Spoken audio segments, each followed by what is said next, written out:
Alright, I think we are back. This is Frisk Undertale of the Nyctogen system, and I am continuing my playthrough and recording of Undertale, a pacifist run, specifically as a favor or duty for a good friend of ours. Helel has asked us to play through this game, something that I felt is... as I mentioned in previous streams, this is not a game that any of us really enjoys playing anymore. It's a curious thing. It feels... It stirs up complicated emotions to revisit this game, and after playing it, we all tend to be a little bit upset. And so, despite that, it is important for us to learn more about the game and to share our knowledge with others. And so, here we are, and here I am. And let's just get right back into it.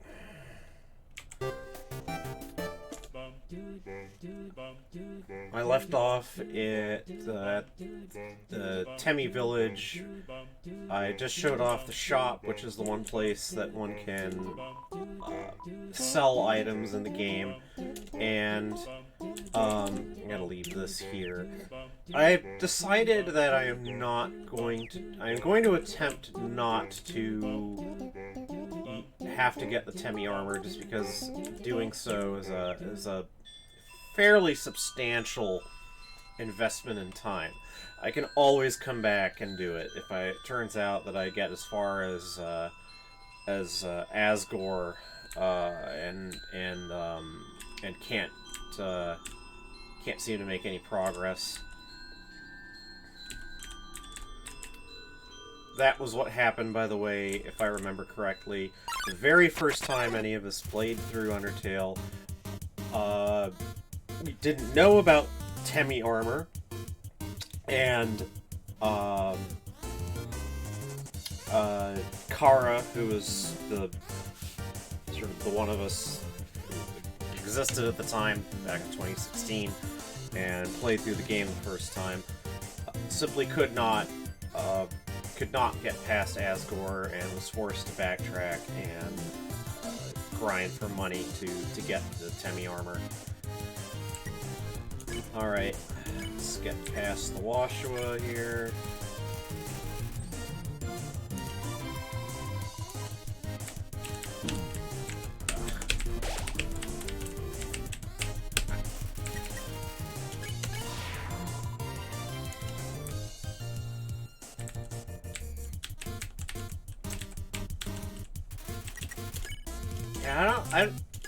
Considering how I've been playing, I'm not exactly optimistic about my chances against Asgore without help. But, well, we'll see.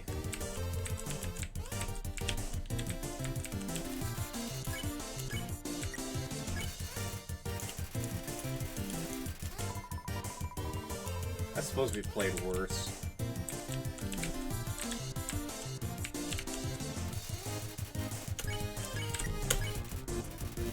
I thought you said you weren't gonna creep again, Aaron.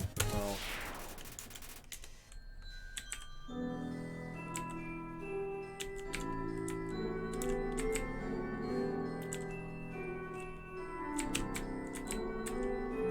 There's something I feel like mentioning, which is that I should have mentioned this earlier. This is a kind of frustrating area where the map fades out, and the only way to revive it, to bring it back into visibility, is by hitting these lanterns. So, okay, a mold bug and a Washua. Mold bug is easier to deal with, so... Ack! Ack!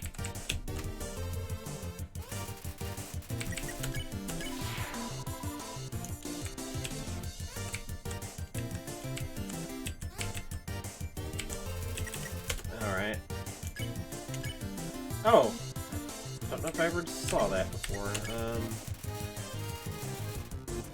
Yeah, Washua is, like, all the monsters are all, hack!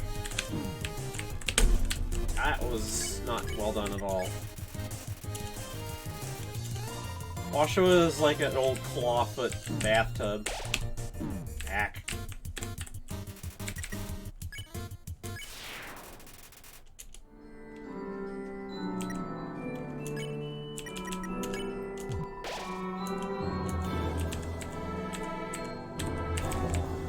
But, the thing I was going to say is,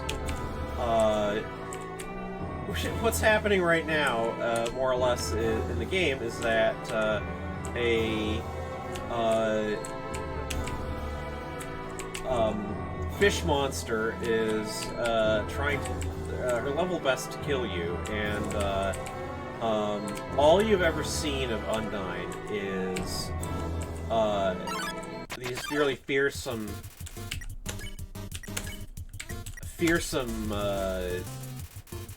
distant encounters where, she's an armored figure, chucking spears at you, and yet we distinctly remember, back when, we first played through the game, that we nevertheless felt this odd sense of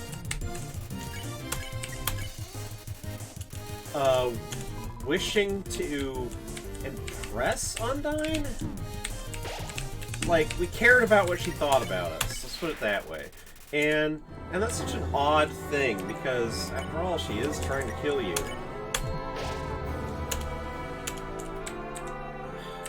Not doing this well. And I think it's partly because it's partly Monster Kid. Monster Kid plays an important role in the game of humanizing Undyne, because and other monsters too that speak approvingly of Undyne. Oh.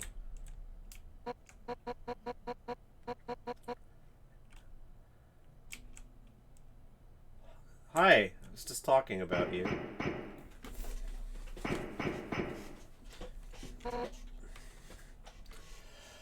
Whew.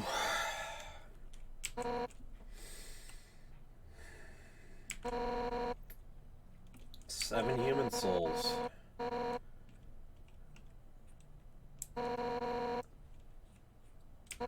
Undyne, at least, is privy to Asgore's plan.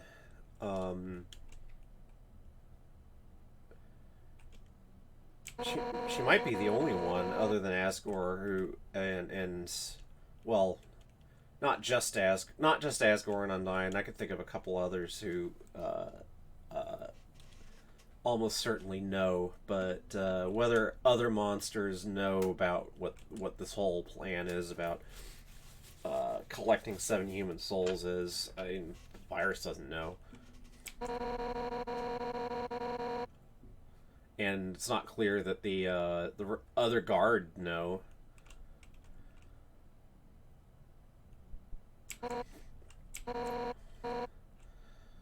Yeah, I understand just fine, actually.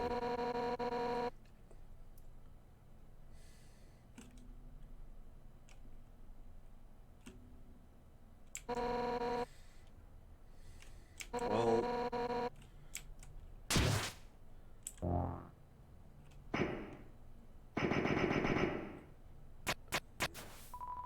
Oh...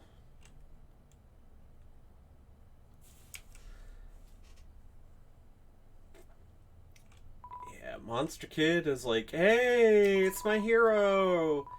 I wonder who she's fighting.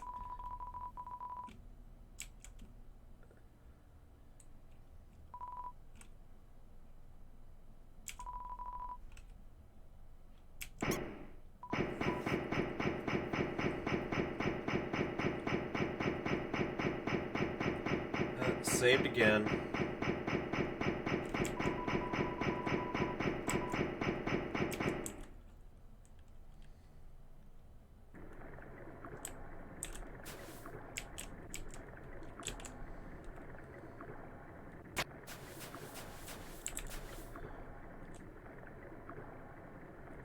Well.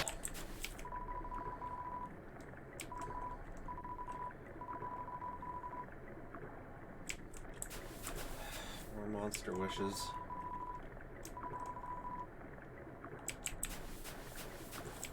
All wishing for the same thing.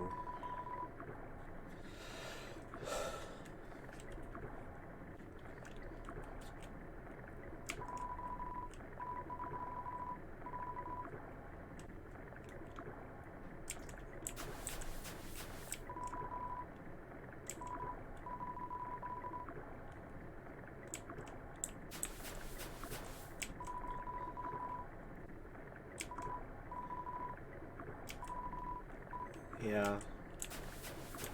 You think of all these flowers here, all of them, and the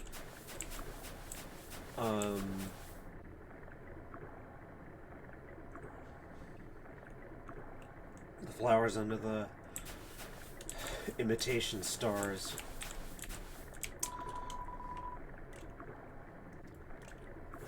So here, Gerson mentioned a prophecy, and we're going to get another mention of it here. The angel, the one who has seen the surface, they will return, and the underground will go empty.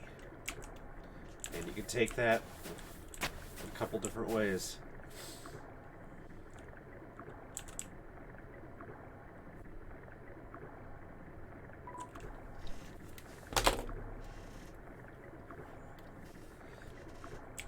Oh, hi, look who's back. Hello, Monster Kid.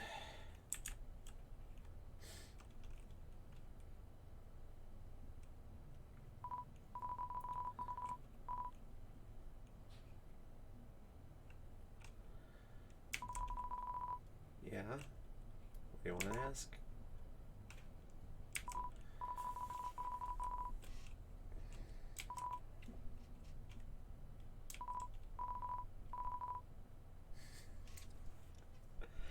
That's what they tell me.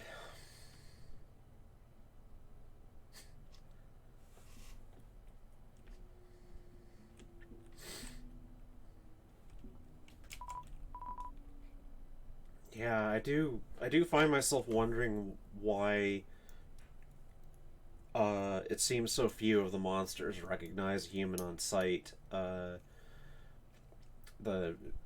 It seems tolerably clear that at the very least it's been some time since monsters have ever been seen in the underground. The thing is, though, that as especially we're going to find this more about this later, but records of humanity, human garbage, basically, come filtering down into the underground from above, and the monsters obviously have picked up some things from this evidence of human culture. I'm pretty sure they wouldn't have an imitation or emulation of Christmas and a Santa otherwise. But Chara tells me that, I mean, this is headcanon obviously, but you know, kind of our understanding as Undertale fictives, which is our own and not necessarily shared by anyone else. That they remember looking for human detritus and it being almost kind of a taboo, that the monsters did not like being reminded of that humans still lived above them, and so finding articles like that was, at least in their time, considered to be unpropitious, like unlucky. And thing is, though, things change up above, and they change down below, and we're going to see some evidence of that real soon. Basically, while it seems that most of the monsters do not really like to think or talk or remember about humans, not all monsters share that feeling. So, Monster Kid is like, well, okay, now I know you're a human. Only because Undyne told me.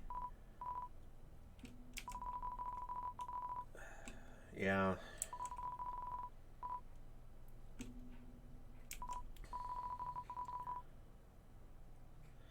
Well, Chara always says no here, because Chara's a softie, but I am going to say yes.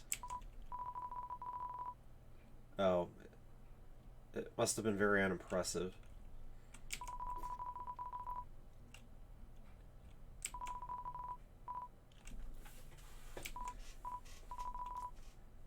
I don't think I actually knew that Monster Kid had a sister until that line.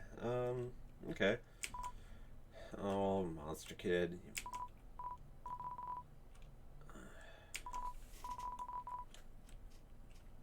Yeah. Bye. Oh. Shit.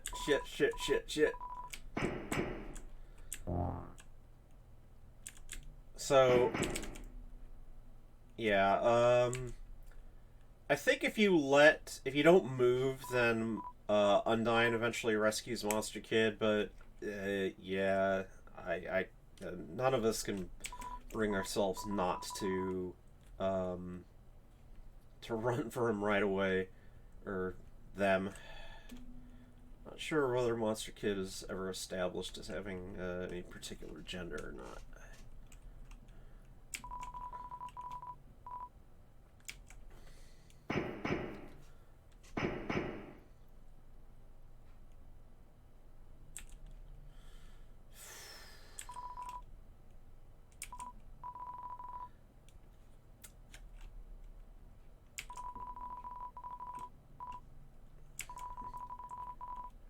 Yeah.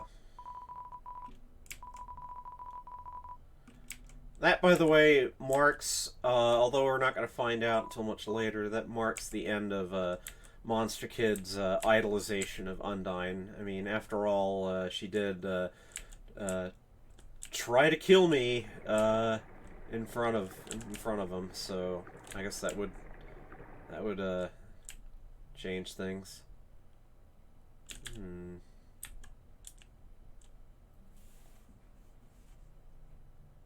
Oh, hi, hello again.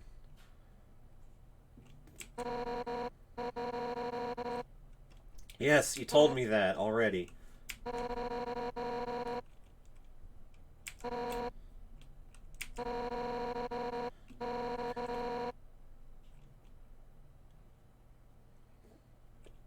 I don't even know if I have a soul.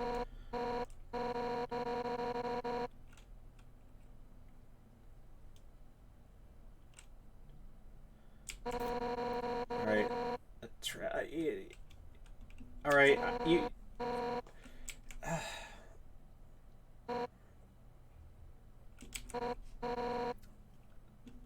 I wanted the story! Tell me the story!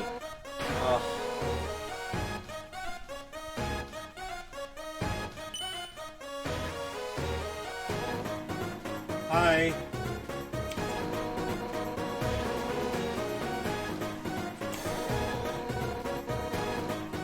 Alphys's history books. We're gonna find out what those are, actually. You're getting a bit of a clue here. Giant robots, flowery swordswomen. I mean, yes, I am a coward.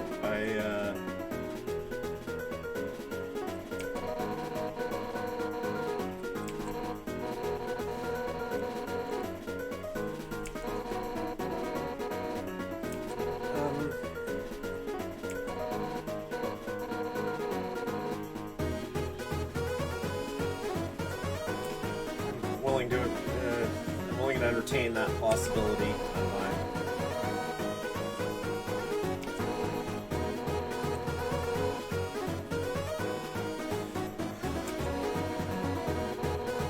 That is very true.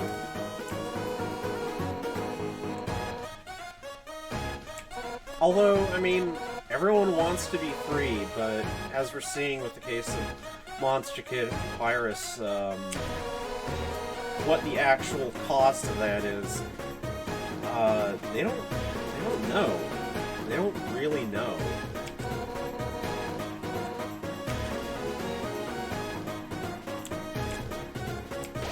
Alright.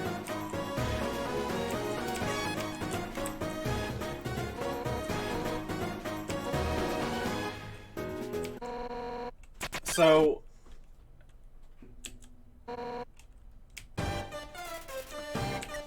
there's basically a specific way to get through all of this, and that's basically to run at the first possible opportunity. You can't do it as long as you're green, though. And Kara, first time playthrough, did not know that, and just tried to... all the other fights that you've been through, you just gotta get through by standing your ground as long as possible, and that isn't actually, yeah, like, your Undyne does not. Undyne gets very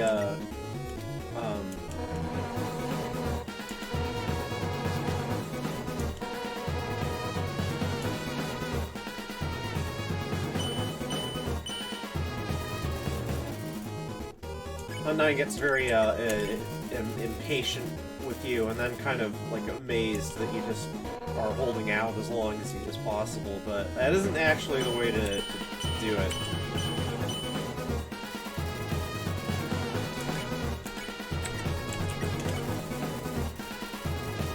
Yep.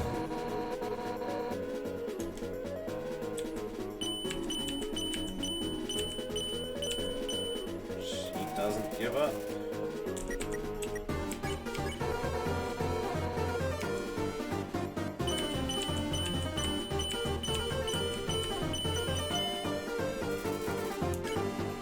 Smells like sushi.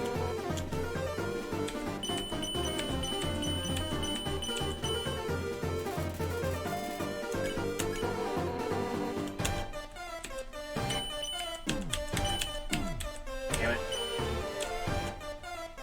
Okay, now I can run. We won't get super far, but we get a bit further every time.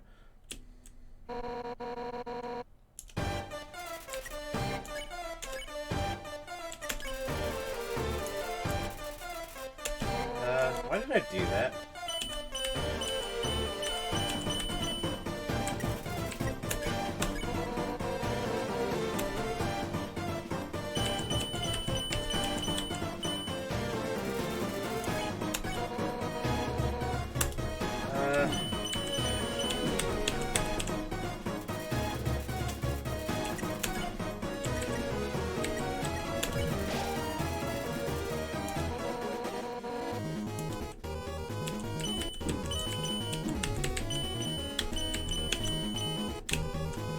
Alright, run again.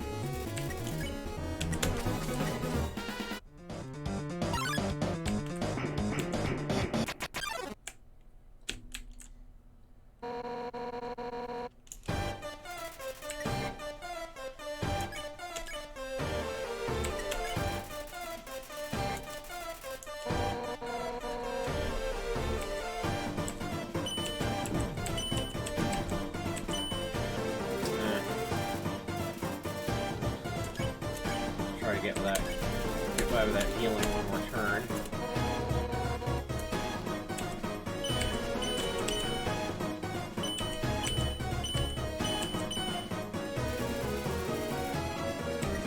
Another turn.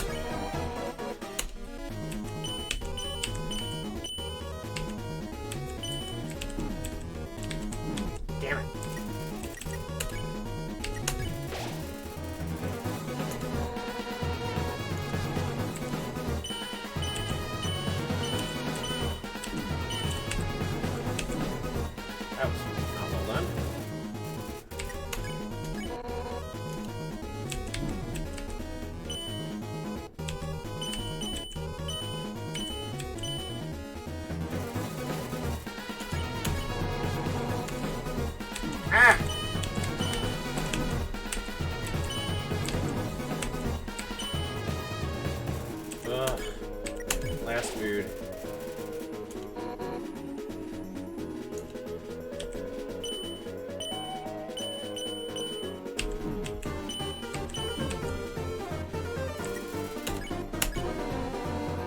No, I don't want to die.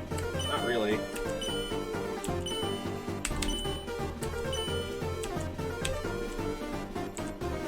But...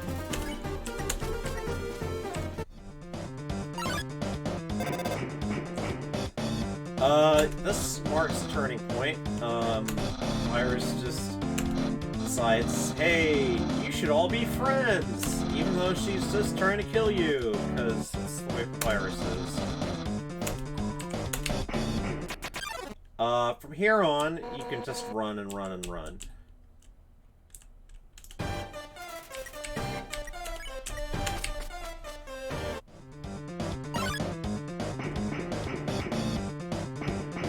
Hey.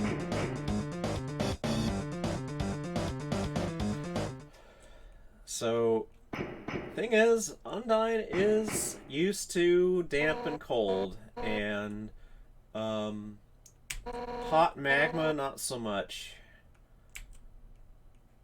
And, but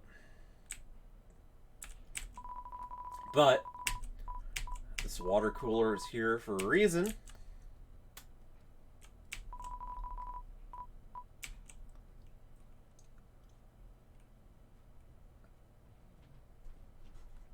Again, I suppose one could just wait. I've never tried just to wait it out here. None of us ever will, because we all like Undyne. Hi.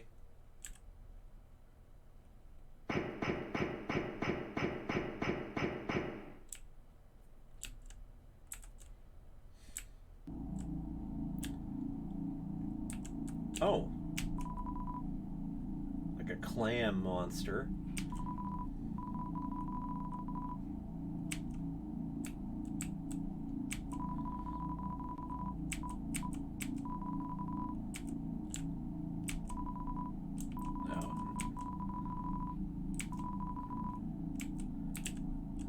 Well, I mean, a cup of water.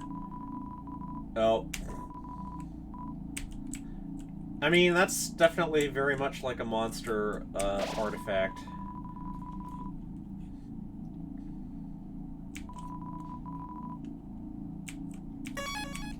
Okay. So,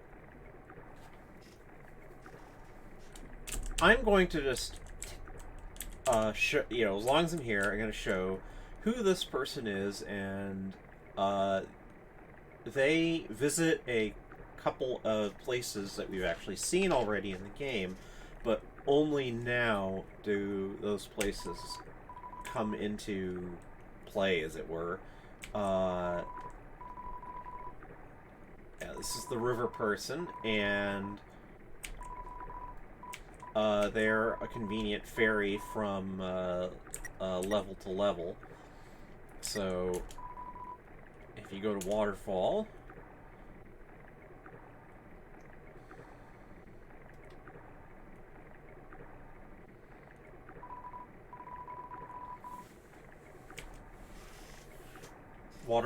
river person gives you the occasional helpful little hint and other odd information.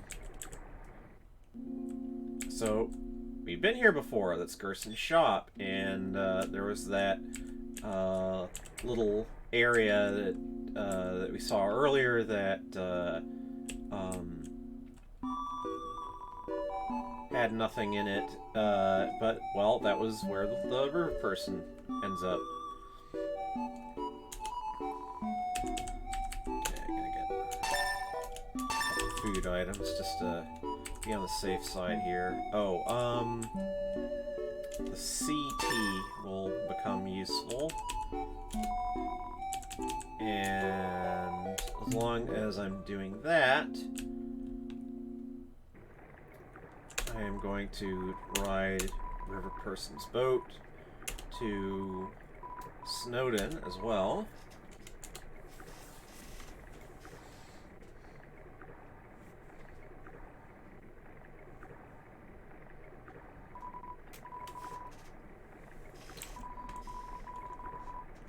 Yeah, so again, if you hadn't found Temi Village, that little hint helps.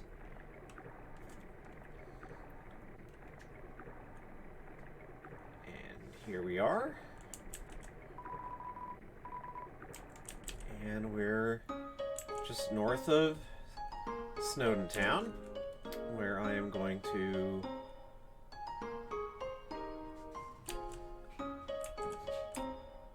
I don't think any dialogue changes. Oh, maybe so. Adjusting the presence is my responsibility.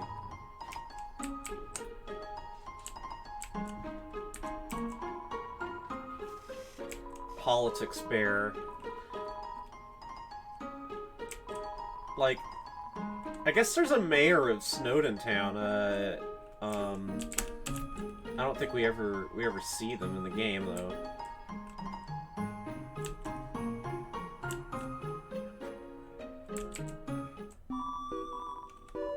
So here I am going to buy another cinnamon bun.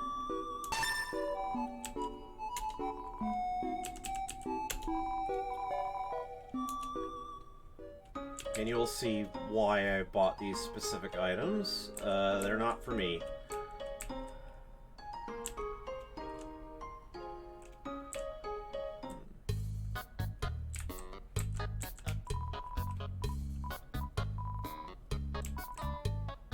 Oh. Oh.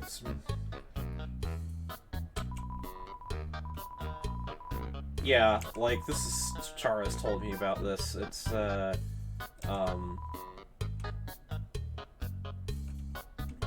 yeah, well... I mean, when a human is down in this sort of, monster universe, the rules are a bit different for them, too. I don't think you... Oh. Yeah. Everyone's worried about overcrowding.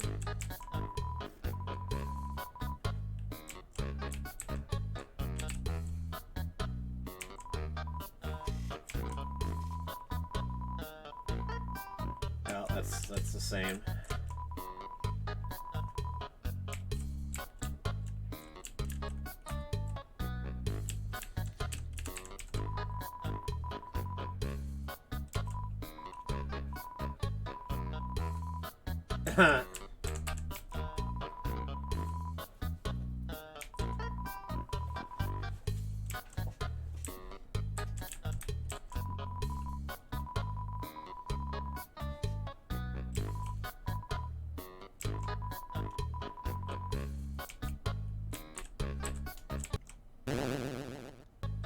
I guess that's supposed to be a bark.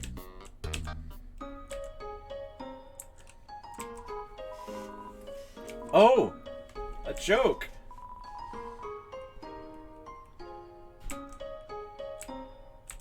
Kind of. Yeah, quite possibly that monster cannot actually frown. Anyway, that's enough. I don't think... Let's continue to play Monsters and Humans.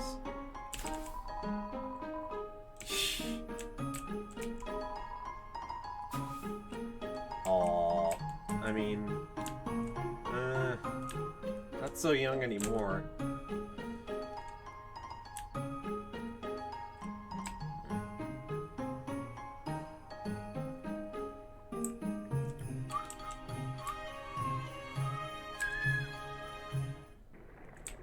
Alright, let's go back to Hotland.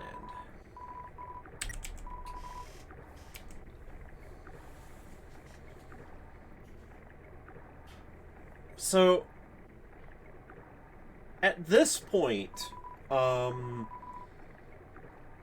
think that the game had basically, on that first playthrough back in 2016, the game definitely had its hooks into us, and the fight with Undyne,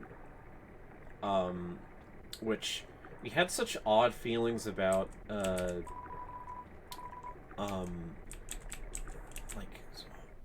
feeling almost ashamed of doing a bad job. Like, because it's like we don't want... Like, Undyne is so impressive to us that we felt this odd compulsion to do a good job on her behalf, and it just goes to show how already we're sort of sucked into the world of this game and thinking of in terms of its characters rather than sort of I don't know what we wanted exactly. I'm not explaining that very well at all. There's totally a human in the area. So this, yeah, Royal Guards 01 and 02. They had RG 01 and 02. We will meet them again.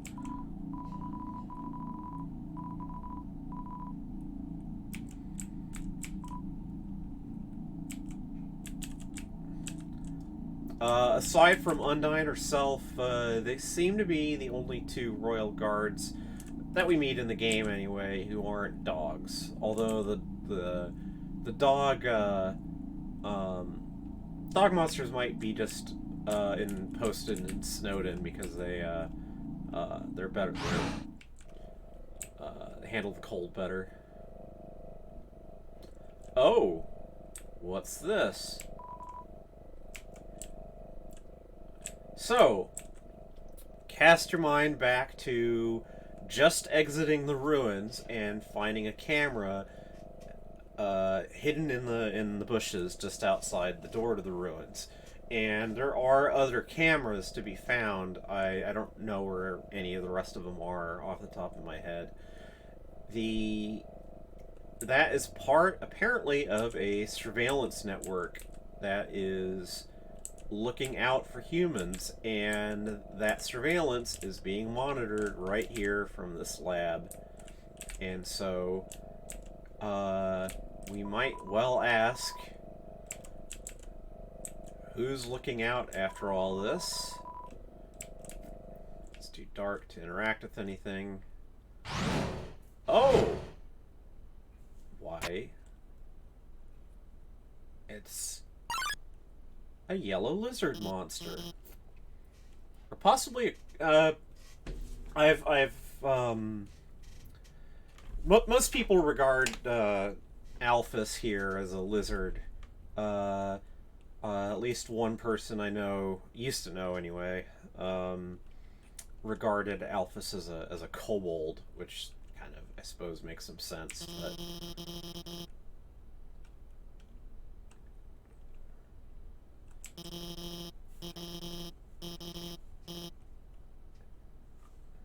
yeah, a little nerdy lizard monster with glasses.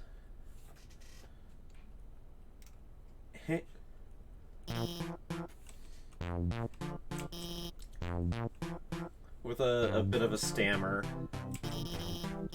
Dr. Alphys, the royal scientist. So she works directly for King Asgore, reports to him. And so the reason that surveillance is going on and that she's monitoring it is because Asgore gave the job to her.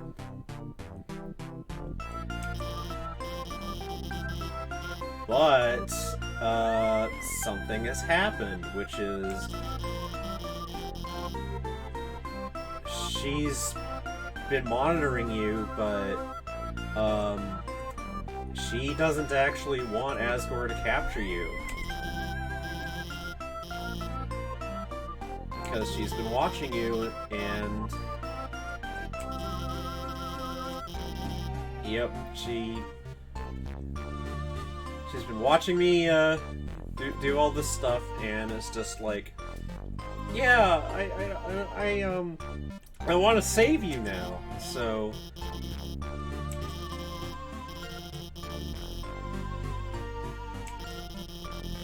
there's a bit more going on to this, but well, we'll find out. Or not. It's, well,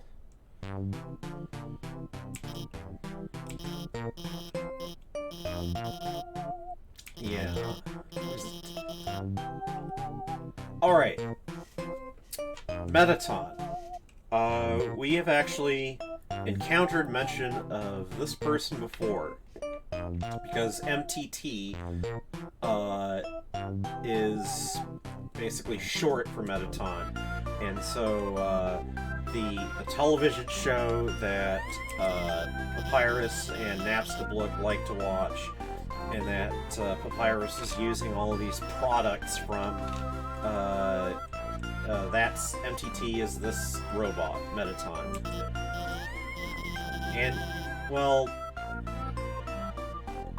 Metaton is a bit more than a robot, but...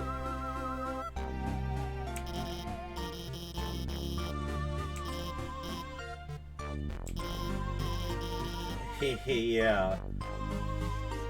Like... Whether,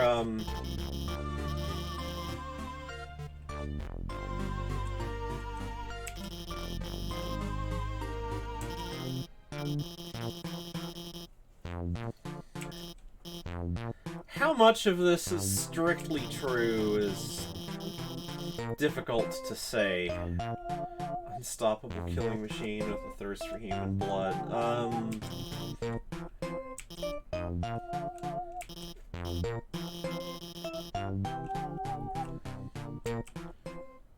Hopefully we won't run into him.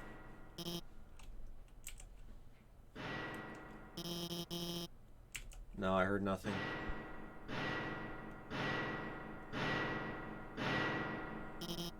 Oh.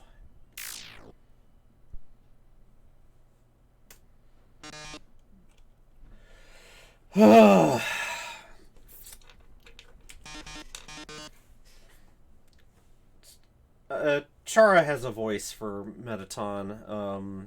Like I've mentioned, Chara, when doing playthroughs, likes to read in the voices of the other characters. I feel a bit embarrassed by passing some of that along. There seems to be a tradition in giving Metaton a really fruity voice, like a rich sort of radio announcer's voice.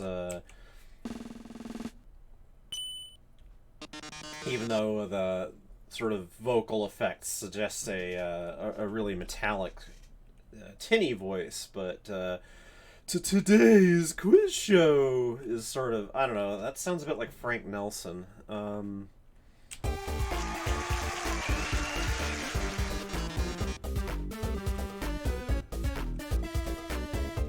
But, yeah.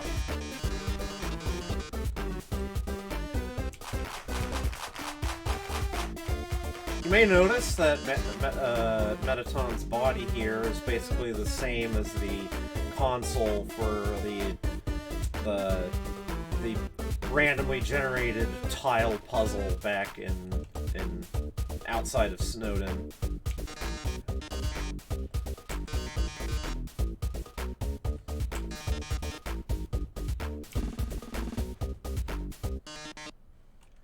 Yeah.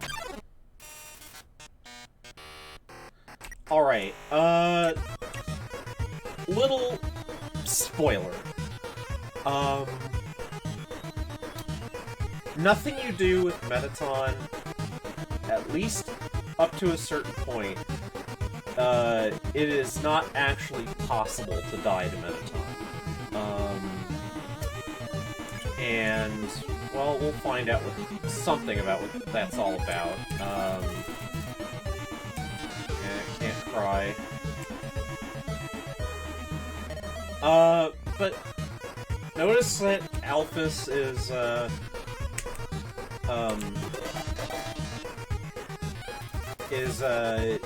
showing you the answers to all the quiz show questions. That's sort of a hint that what we're seeing here is a bit of a pantomime.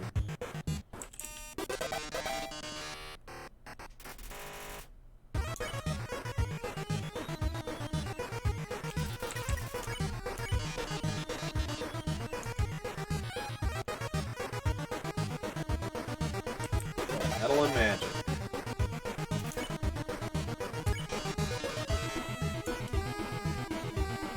Ha! Yeah.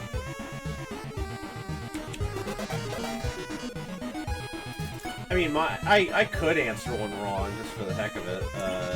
Nothing much will happen.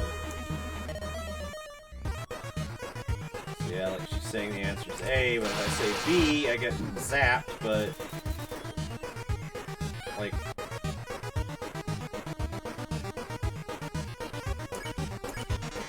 Alright, let's play dangerously.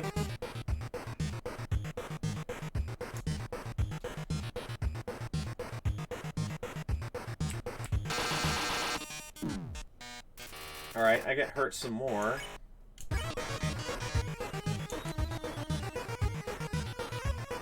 It's not possible to answer that one, incorrectly.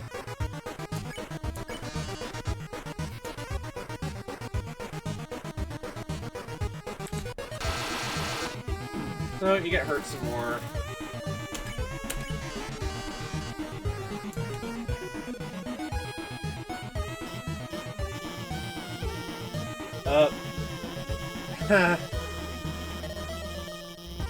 Yeah, so...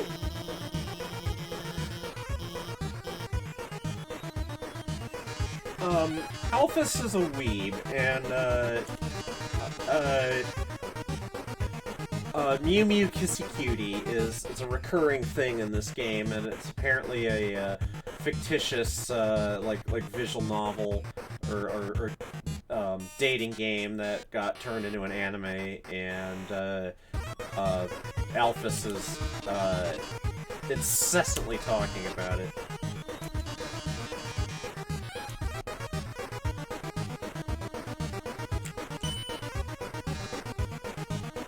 Huh?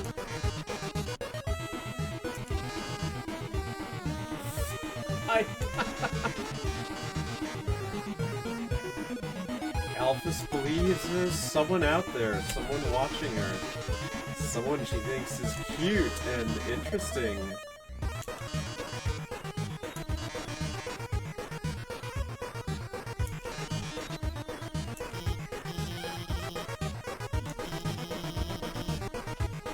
Yeah.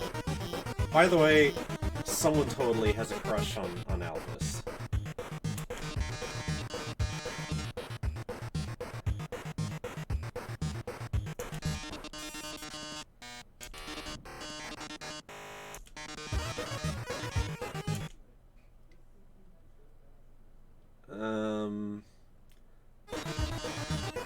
I don't think I've ever actually seen any of that dialogue before.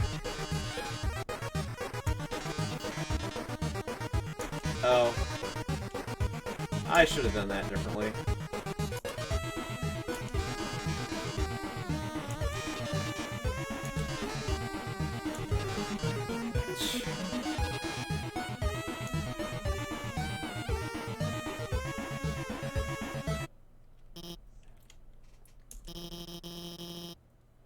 That certainly was indeed something. Oh, okay.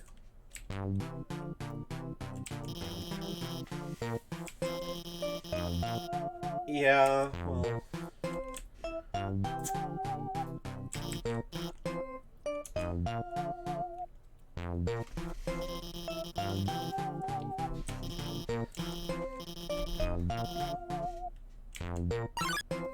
Alphys so badly wants to be friends with Frisk. Remember, that's the phone that, that Toriel gave you. And the fact that Alphys is saying that it's ancient and outdated is a little clue about how, Toriel hasn't actually been seen around these parts in a long time.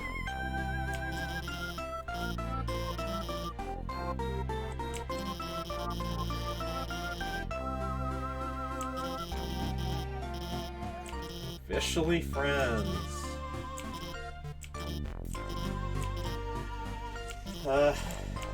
Yeah.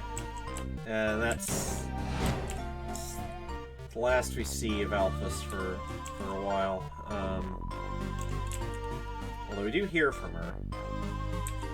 Let's explore a bit. Dog food. Well, why she got a big bag of dog food? Well, she doesn't have a dog, exactly.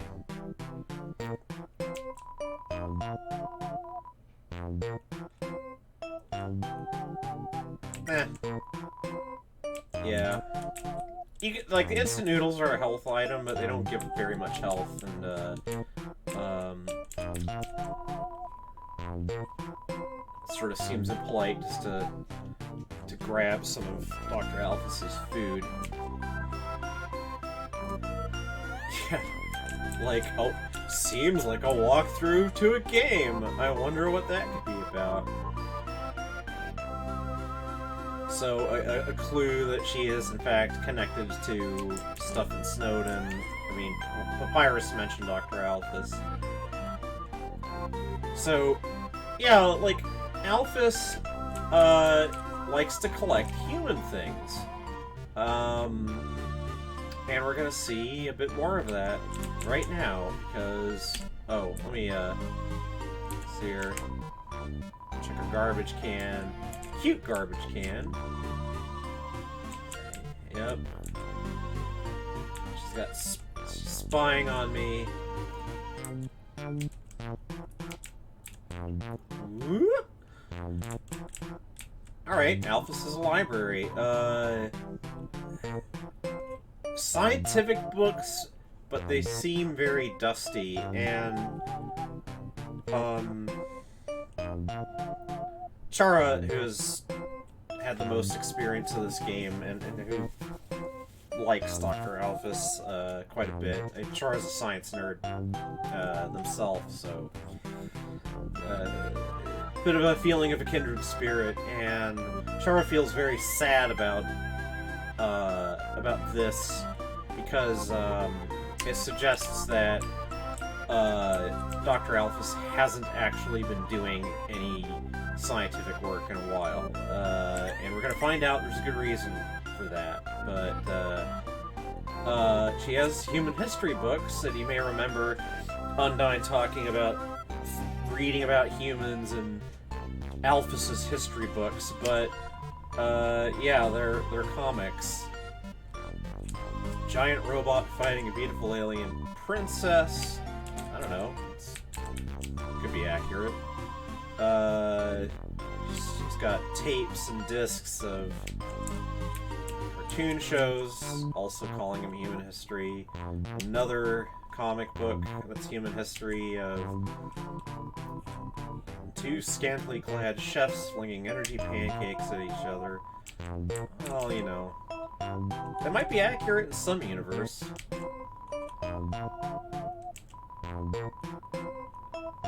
Android with toast in its mouth. Alright, a machine for making pink goop. And, notice that there's, like, green stuff, poking out the top, and,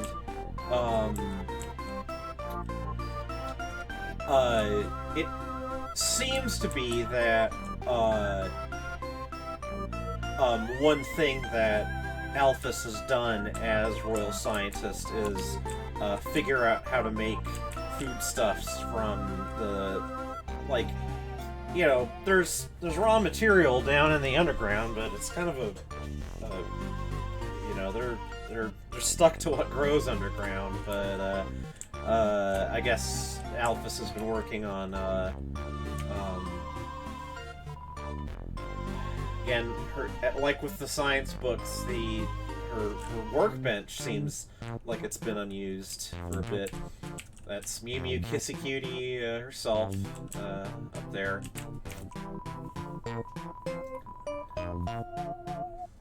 30 lab coats and 1 dress. Letters from monsters. Frogget, Snowy, Doggo. All unopened. Huh. Wonder what's going on there.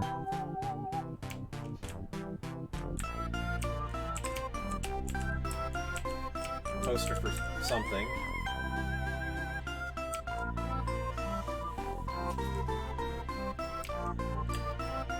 it'd be nice to have a bed that folded up into a cube. So... Oh, a clue. Metaton, says, thank you for making my dreams come true.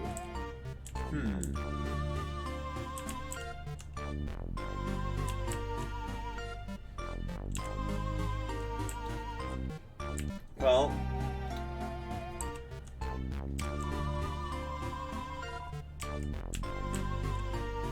Yeah, so, like, there's little clues here that things aren't quite what they seem. Like, obviously, Metaton had been, secreted behind the wall, like, didn't, like, basically, probably their presence there was not actually any surprise to Alphys.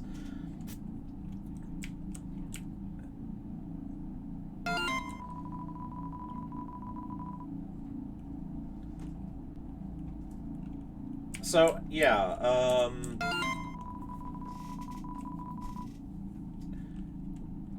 Alphys and Undyne are actually friends. And we'll find out a bit more about that.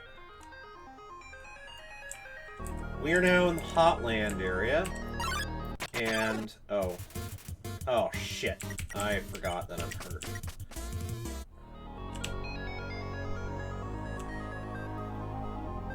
I can't go back. Shit.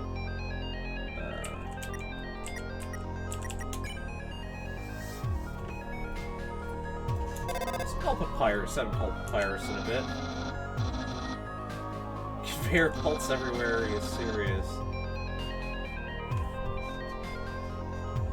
I mean, everyone, like, it's funny that Papyrus should say that, because, like, the idea that we just have conveyor belts everywhere used to be kind of a science fiction standard. Ice and spikes, there's convenience.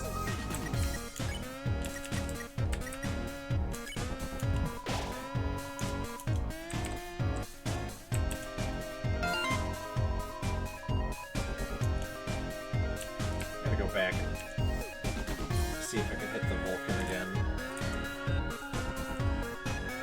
Well, it's not.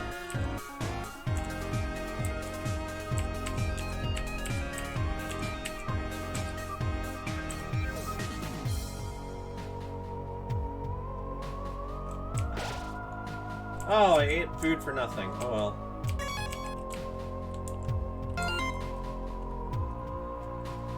So apparently the underground. Well, we already know the underground has some sort of internet, although it gets called the Undernet too. And apparently there's like Twitter or something like that. And I think that's what we're getting is here we go. Oh, a different one. All right, Sundar Plane.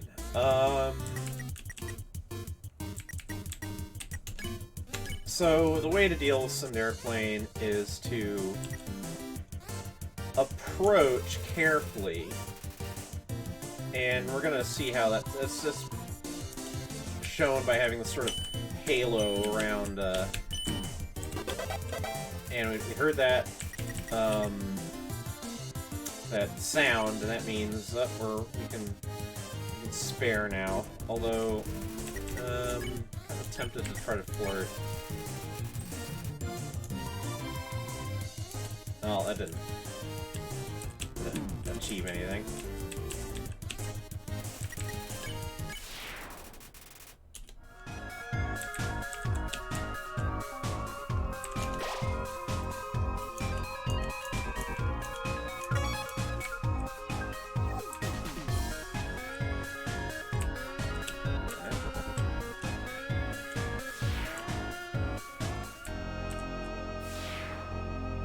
Let's go right. Alright, Plurality likes to just have things hot. So say heat up.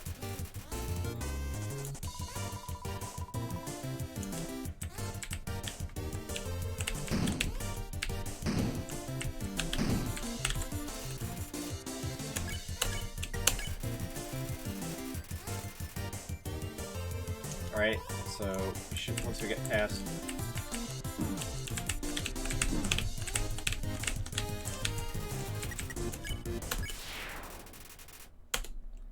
Okay.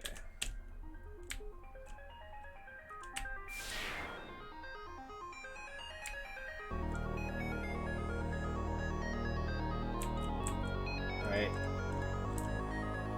Do.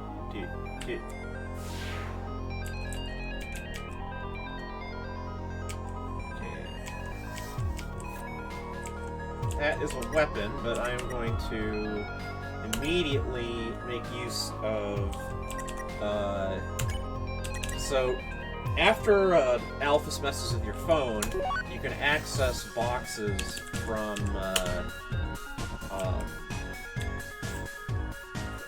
basically from your phone, and you don't need to be near a box anymore.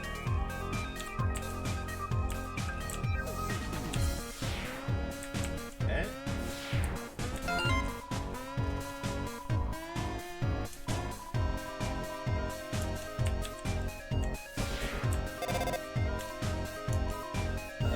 No, Alphys chickened out. Okay. So remember Alphys said that she would help you guide you through, and well, we're gonna see some examples of how helpful she is.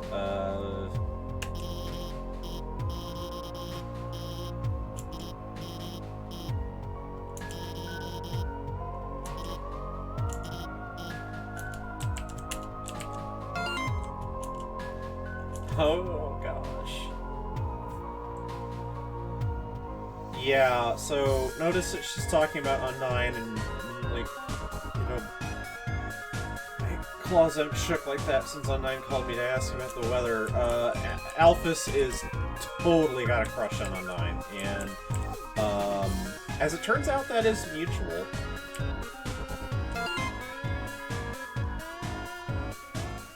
Kind of this weather, you know, microclimate. Oh. That was incompetent.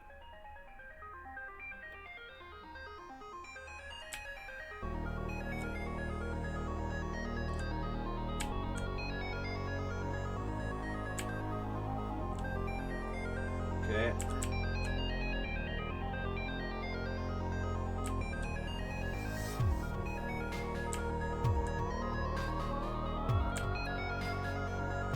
Go.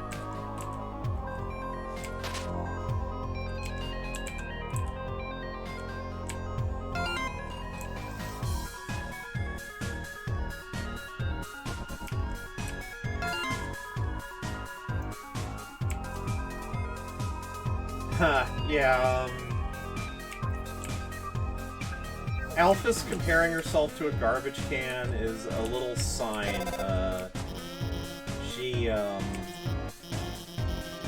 Alphys has some esteem issues. For good reason, but, well... Alright, I'll follow her advice. Alright.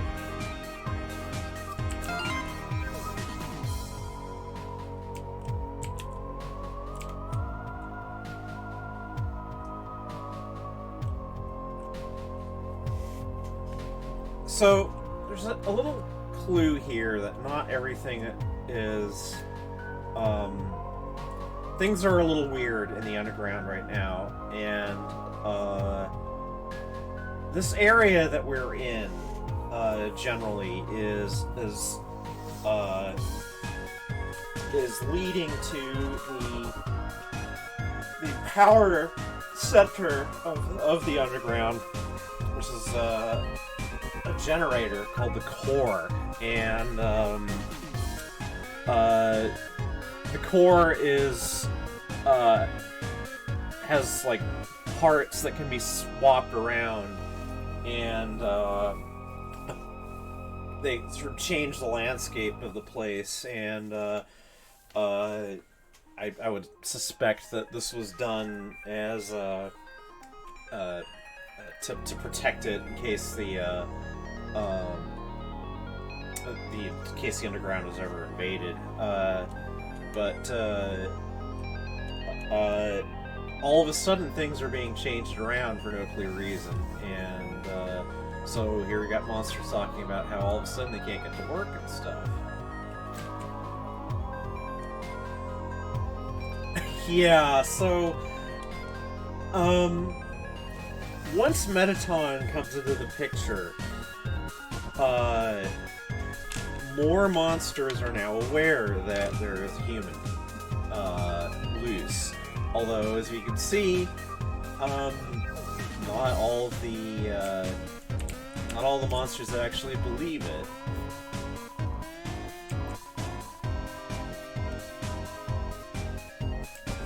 Yeah, and sort of like, yeah.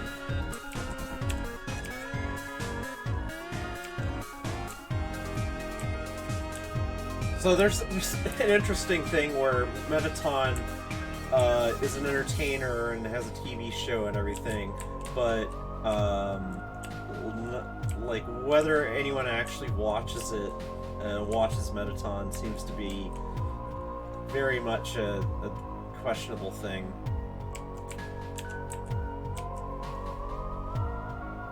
Floating foxhead monster, or cat maybe.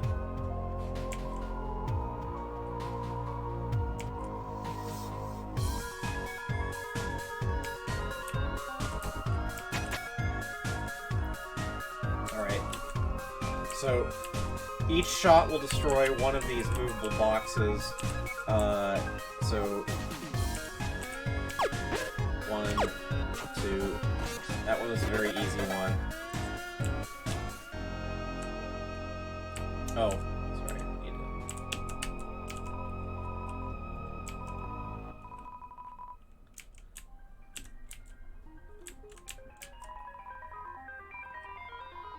Oh, no, not new dialogue.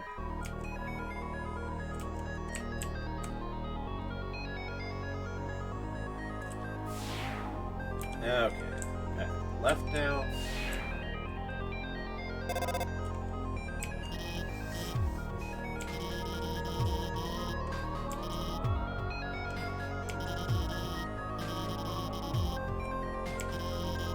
So, yeah, she's...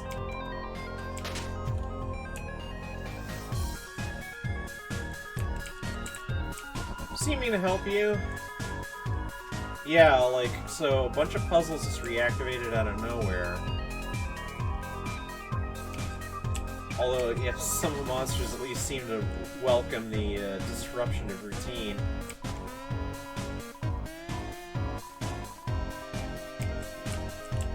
Yeah, monsters are good at patience.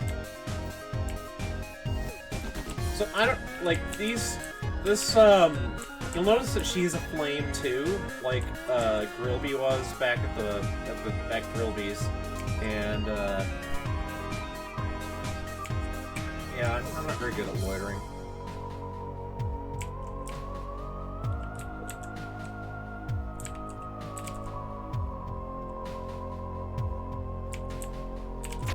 Okay, we get 2 again, and so as long as we get just one box in the way, fine.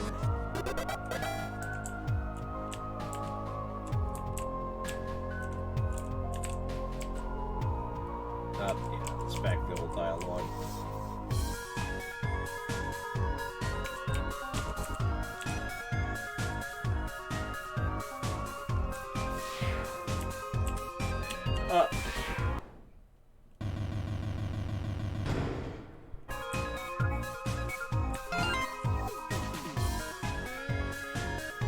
Okay.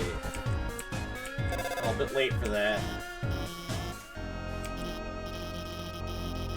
Yeah, I already solved them.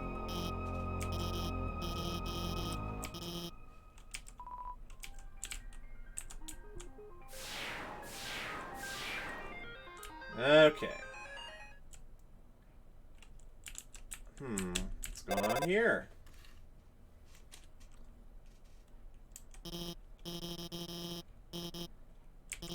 Yep, sure is. Alpha Center, brilliant hacking skills.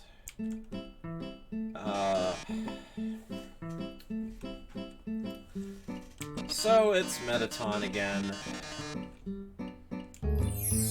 And somehow we've been led right to a set.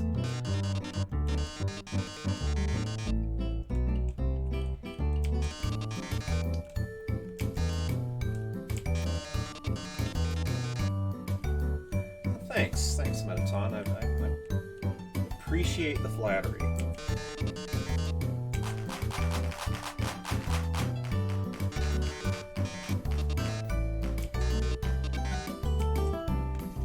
I'm gonna pause and get myself a drink here. I'll be right back.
Okay. Now, all those ingredients that Metaton wanted are just right there, but...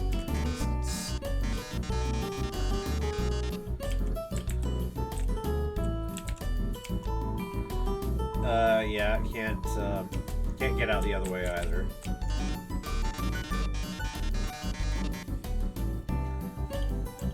So...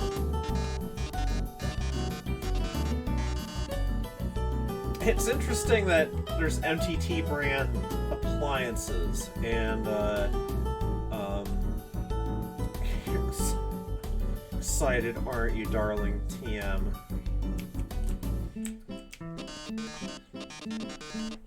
And we do see one in a house.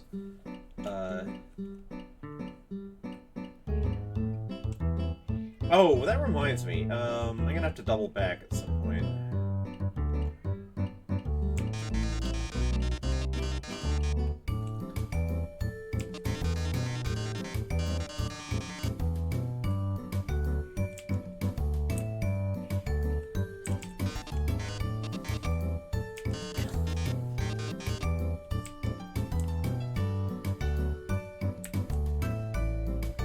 Well, eggs, milk, sugar. Well, that's kind of hoping the dialogue would be different.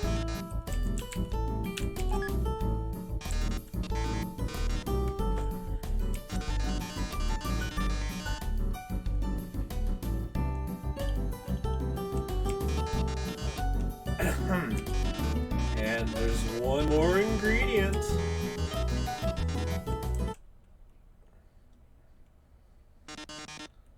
Oh, well, yeah, I guess the human soul might make a cake taste better.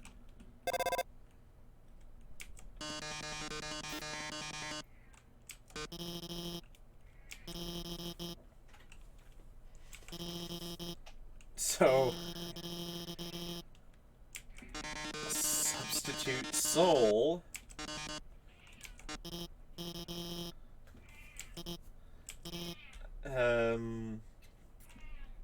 Yeah.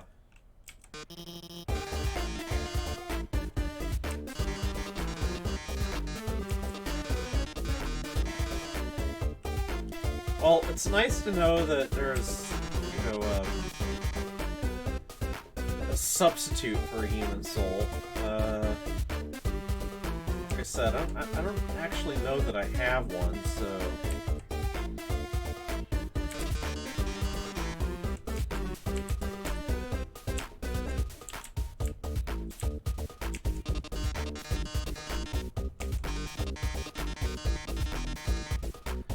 I mean, that is definitely true. I'm pretty sure that every,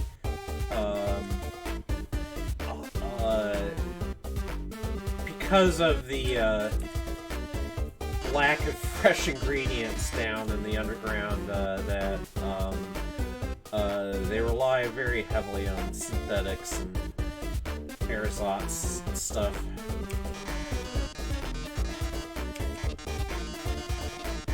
So, yeah, gotta climb that. How am I going to do that? Quite conveniently, Dr. Alphys has a solution. Yeah. So...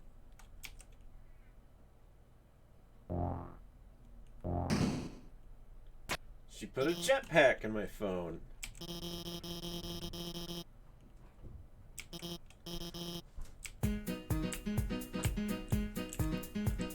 And now, yeah, like, he's just gonna be showering stuff from above.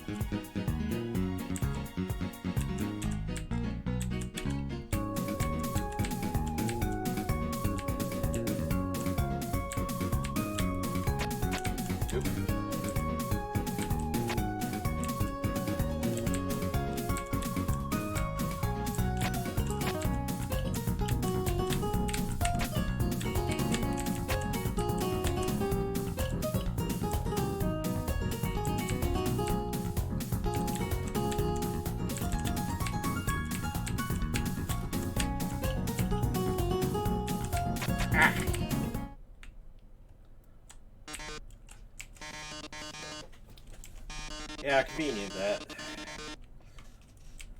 And all because of the brilliant Dr. Alphys.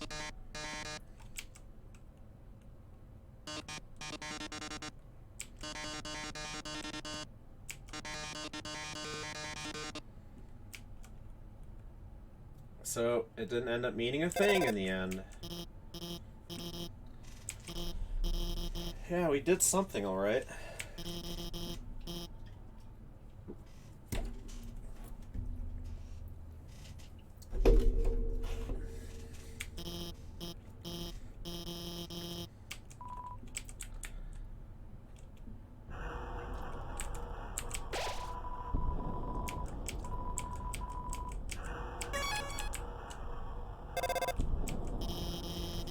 So yeah, we're gonna get a little explanation of the core.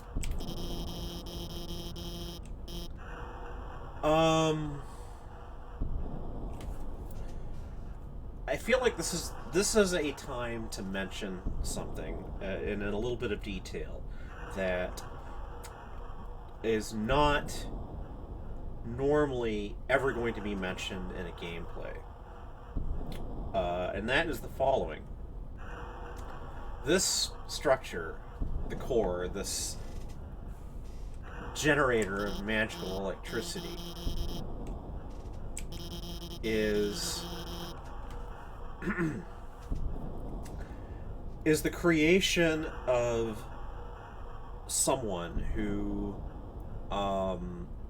is never mentioned by name in the game, except by a very low probability chance.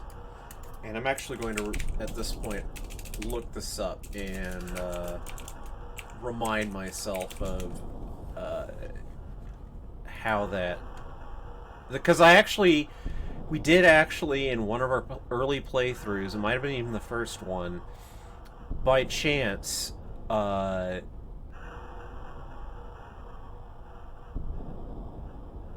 to figure out how to explain this. So, there was a royal scientist before Alphys. That royal scientist was named W.D. Gaster. when Gaster operated and who he even was has been completely forgotten by the Underground. They don't know that Gaster ever existed. And the only way to get any sort of clue about this is either by looking at game assets from outside the game, or there is a tiny chance, and I don't know what the probability is exactly. There's a tiny chance that as you play through the game, you will run into a monster who looks weirdly different from all other monsters in the game, in that they're rendered in gray, and these monsters sort of appear and disappear, and they are said to be kind of like ghosts of Gaster's old crew, like coworkers or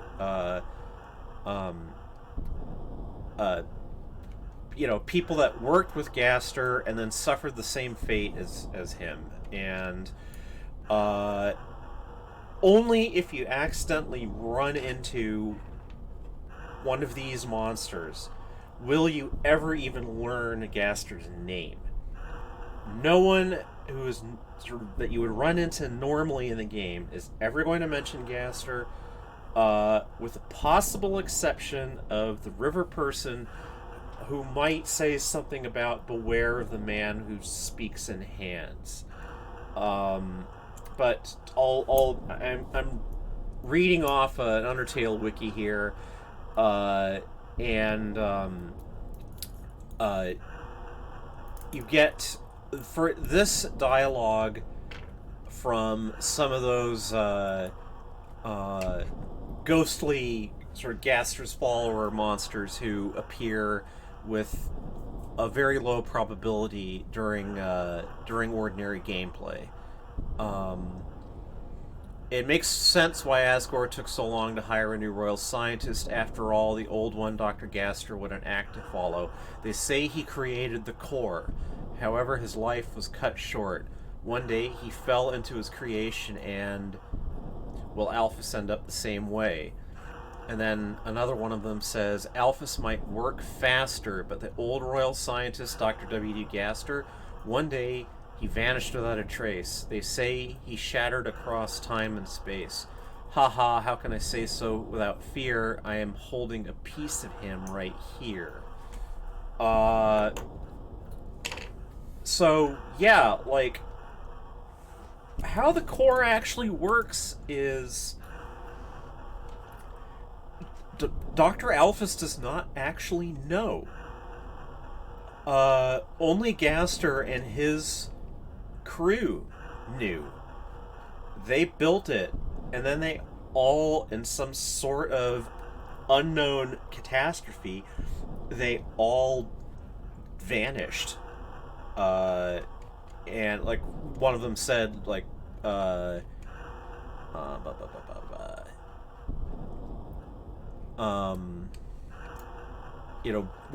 of them says that Gaster fell into the core, fell into his creation, and anyway,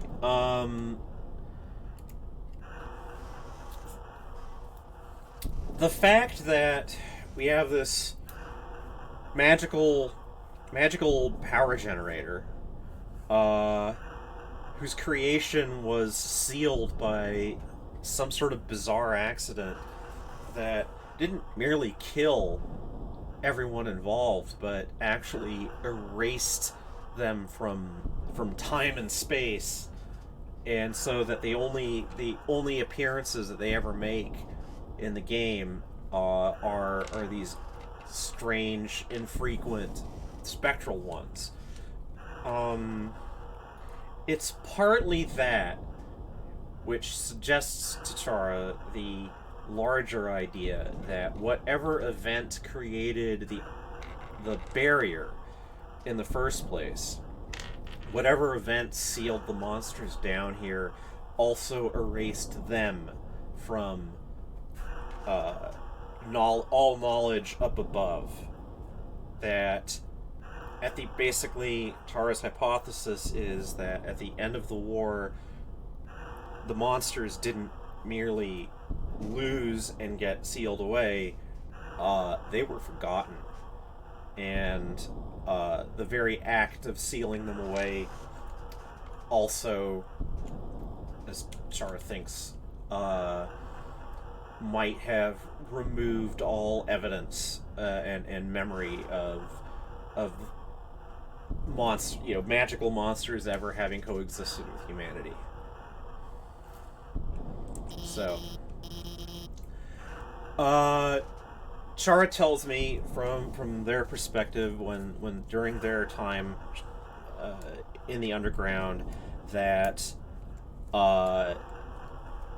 the core obviously existed, the lab existed, but no one could say where these things had come from. It would be this weird thing where it's like, hey, King Fluffy Buns, this lab, where'd it come from? And it says, oh yes, that was the creation of the old royal scientist. I can't, it was such a long time ago, I can't remember the details. That kind of thing, where there's the sense of information missing that no one can retrieve anymore. And so Alphys came a lot later, and we're going to find out a little bit why she became royal scientist as we play on, but she doesn't actually know how the core is something that she kind of inherited, if you will, and more or less runs itself. We meet at least one technician, but one reason Alphys is seeming so vague here is because she is vague. She doesn't know how the core works.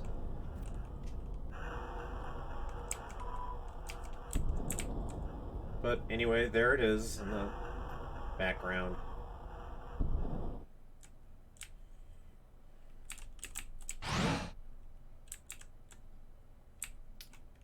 Convenient elevator. And only one place it will go.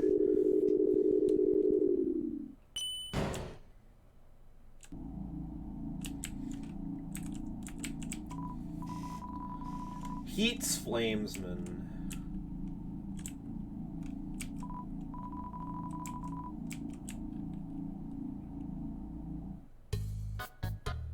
Oh.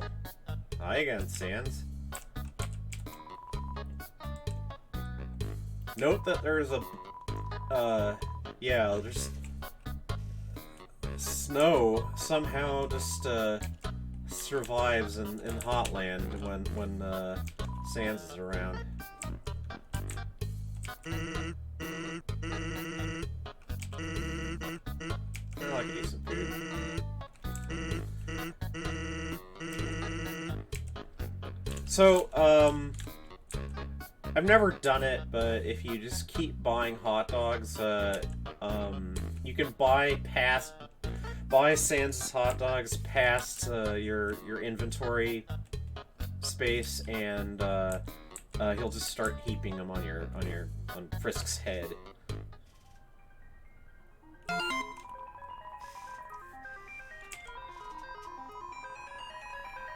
Well, I mean, we've seen the cat girl figurine. Cool Skeleton 95 is, of course, Papyrus.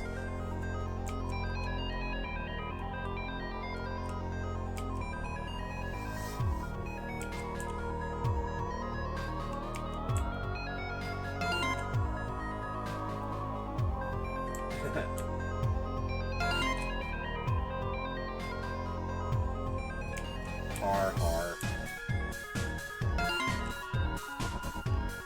Oh! Hello, Naps to look.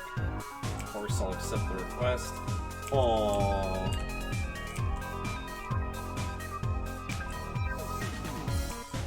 guess I'll take the apron, because that is going to be useful armor.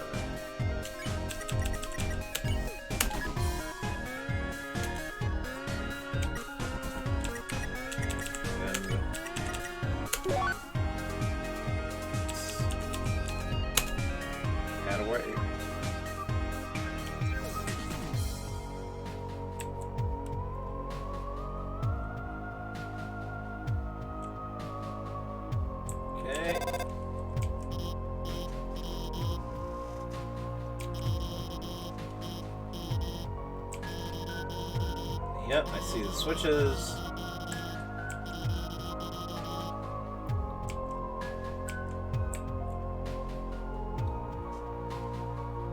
Okay.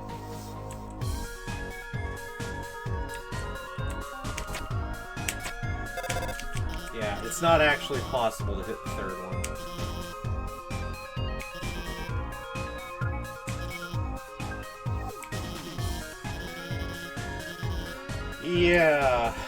Yeah, you might start to notice how contrived some of these things are. Oh dear, okay, this one... That's too bad, because this is one that...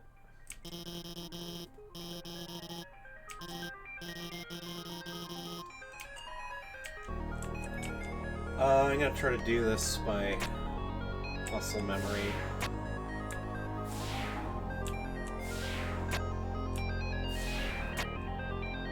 So one must sort of, if I remember correctly, jump down once, back.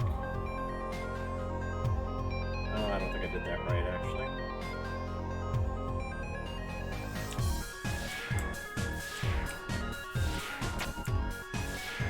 Oh, lucky.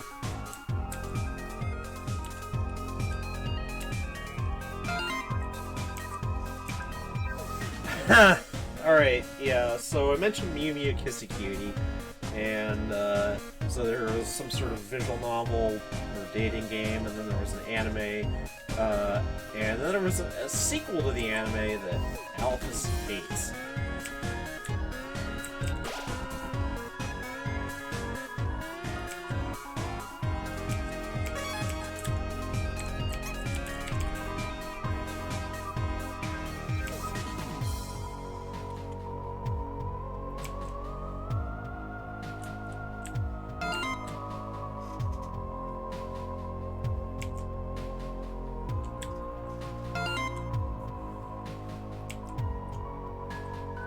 Neither Kissy nor Cutie.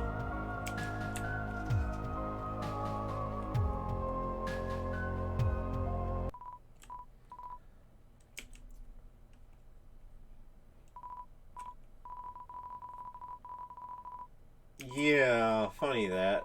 I wonder who gave the tip-off.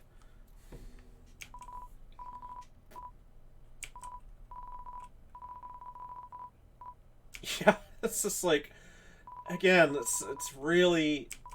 It's just like... Wait, that is a human.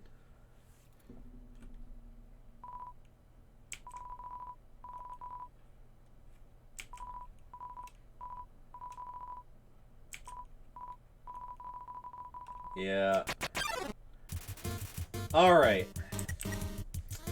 These two have a little secret, and the way to get through this fight is by revealing it. And one starts with the second sort of dragonish guard.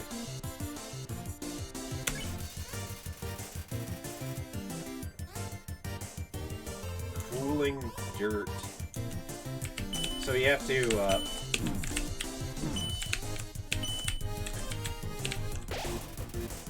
Alright. Do it again.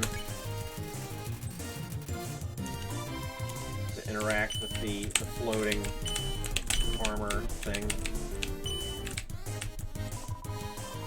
Alright. Oh! All of a sudden, scaly bare chest. And the first guard looks flustered. So, be honest with your feelings.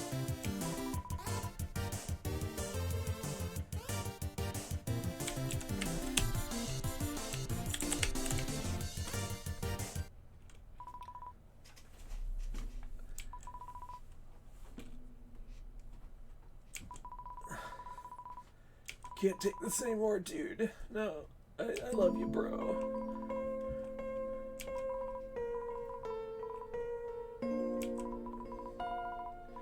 Yeah, they're totally in love with each other.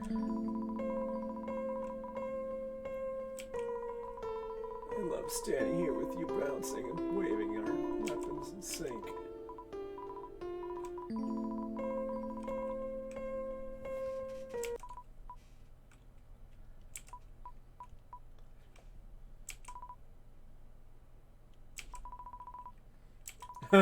Psych! Yeah, they don't have any other names other than 01 and 02.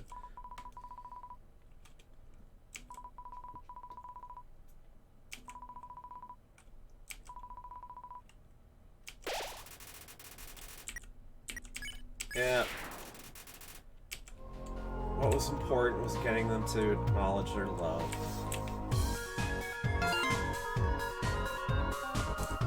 Well, yeah, you totally forgot about me, Alphys.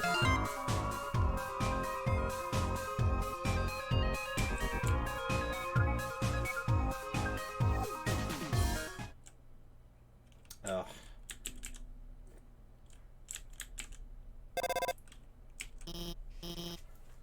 And it's dark again, so guess what? It's another set.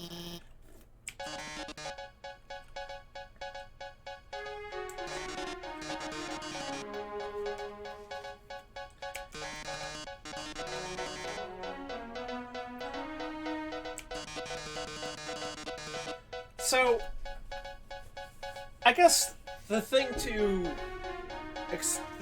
the thing to be getting from this, all this stuff with Mettaton does kind of drag a bit. Like, as I said earlier, it's not actually possible to lose any of these encounters, and I think the main thing to get out of it is that you're seeing the effect of human culture trickling down from above on monster society. This particular fellow, especially, Mettaton, is doing all of these very conscious imitations of human things that I feel like if it weren't for him, there wouldn't be, you know, Dateline news or headline news, and there wouldn't be cooking shows and stuff. And it's not clear that all that many of the monsters are interested in this sort of thing, but a few are anyway.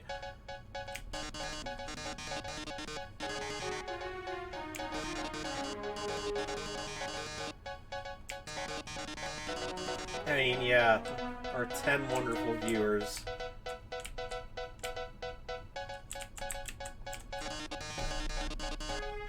Hello, dog.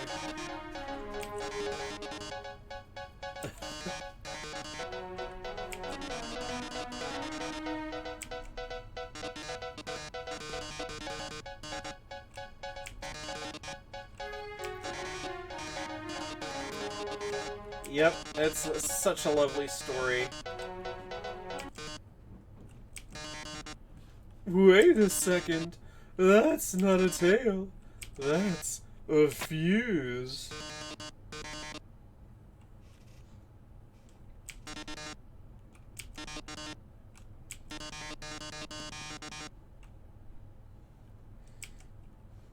Yep.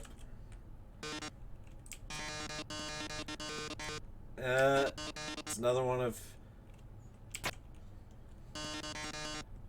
Mettaton's little jokes, practical jokes involving explosives.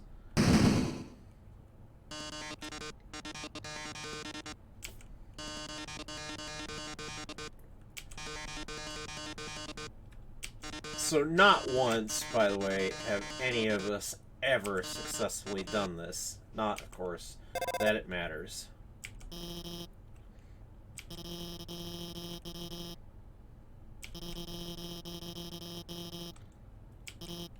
Still, give it a college try.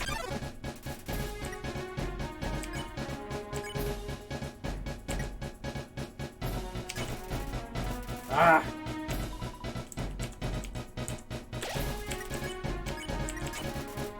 Damn it! Shut the gun there.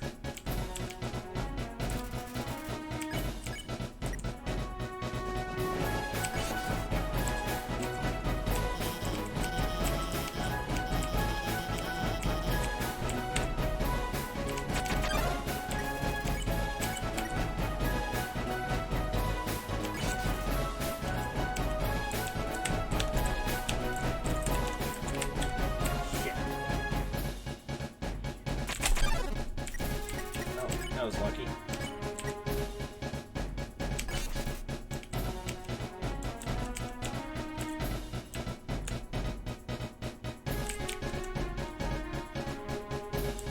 By the way, the counter is, shit.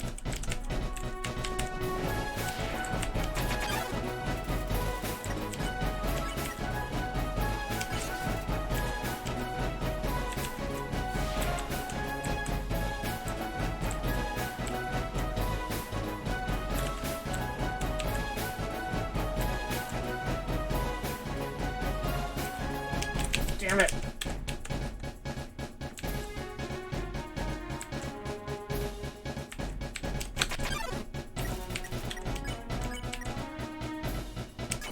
Damn it!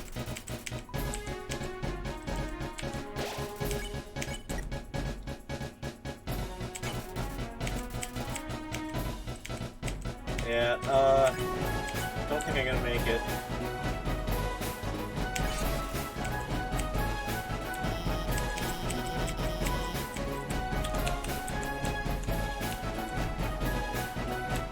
Let's see where that is.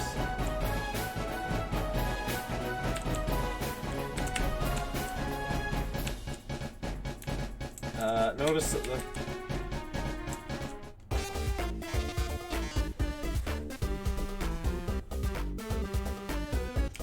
Yep. Failed to defease him.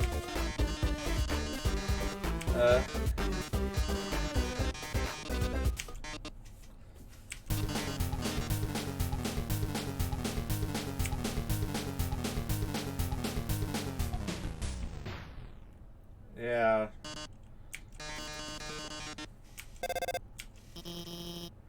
Yeah, that's because, yeah, I totally deactivated it, yeah. Uh-huh.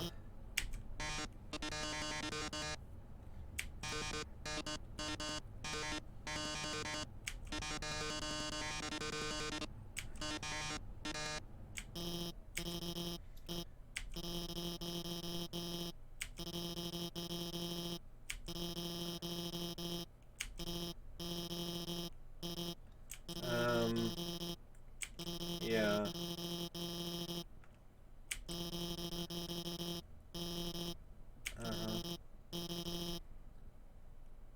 You'll even do what, Dr. Alphys?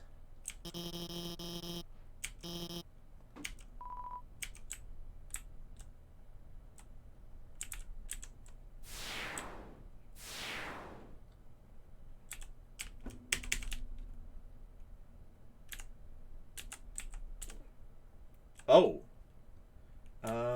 That was Flowey, by the way. Where's this way I need to go?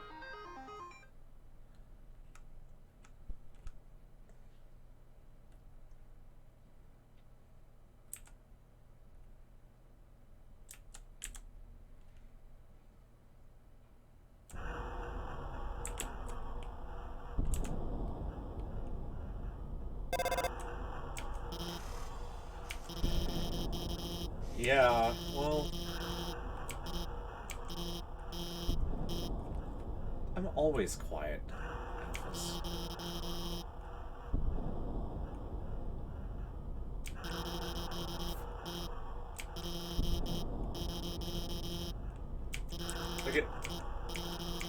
It's hard for me to explain that I don't actually like talking that much. I feel that it's something that it's hard to say. There's reasons.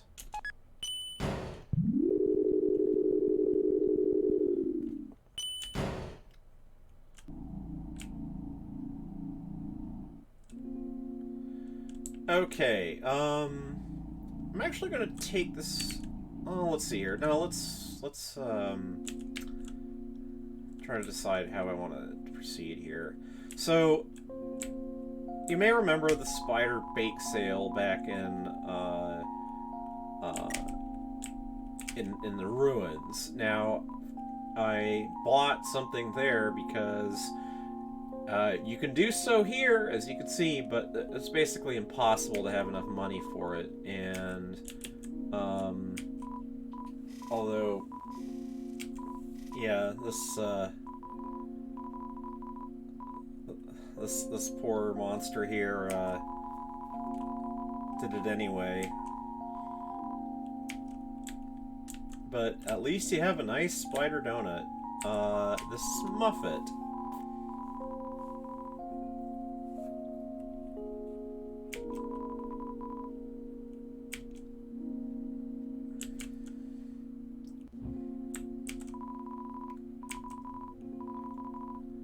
Yeah.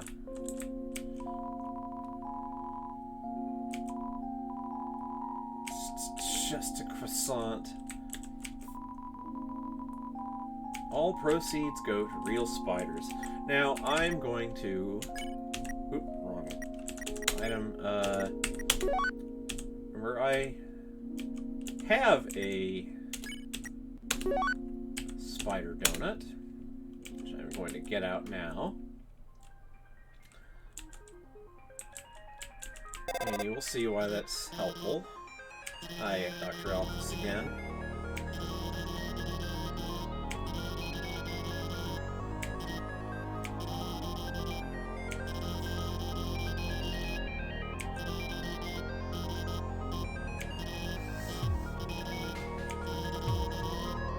Yeah, Undernet. Just calling it that now.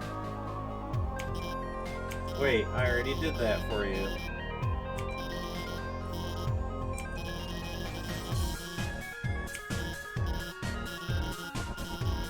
Huh.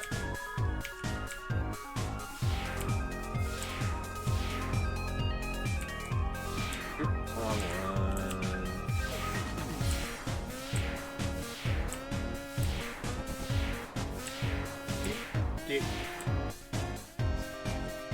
Alright. Okay, hadn't actually run in... Well, I did run into a Vulcan, but ran away from it. So, Vulcan and Cinder playing together. Let's take care of Cinder Plane first.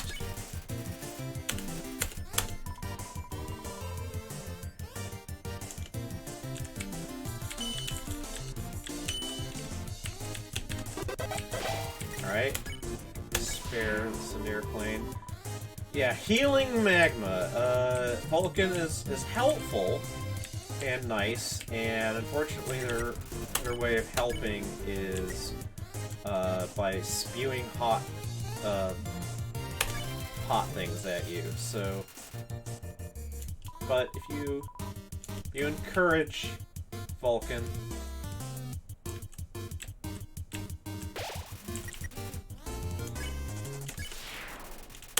and yeah.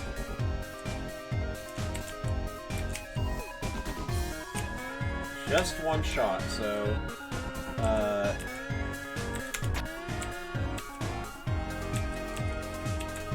have to make sure all the boxes are out of the way.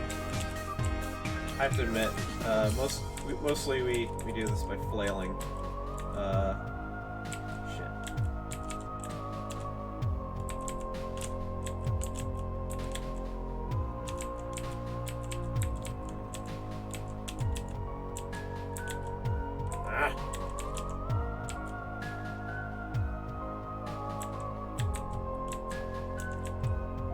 There we go.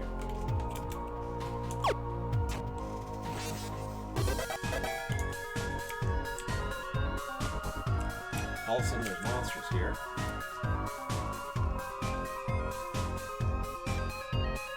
So, you're actually getting a little bit of a clue here.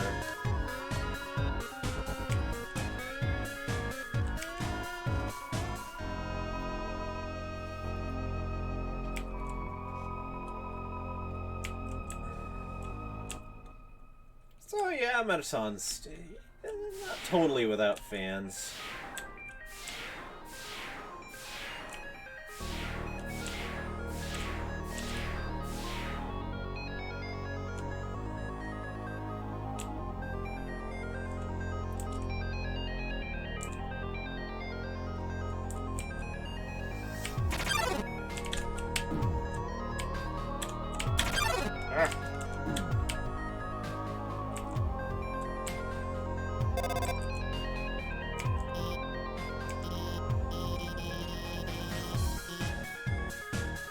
Yeah?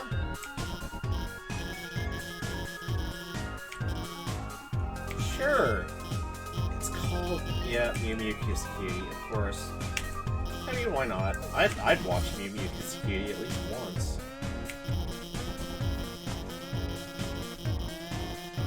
She's sensitive about them, but like eventually she realizes that her ears. Oh, yeah, I can't read it.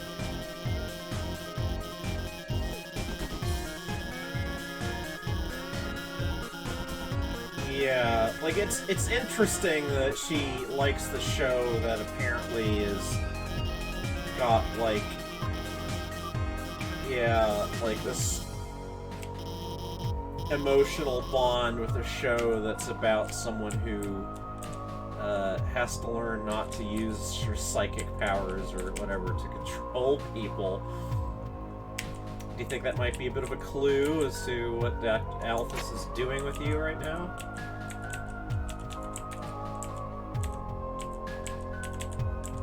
There we go.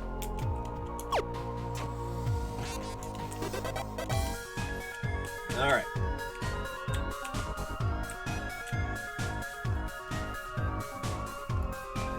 Oh, I'm this cactus. Oh well.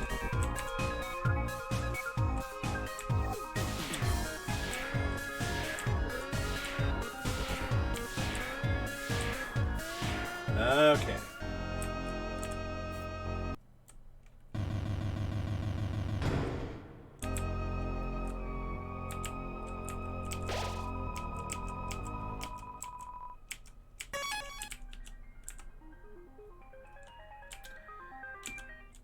So, yeah.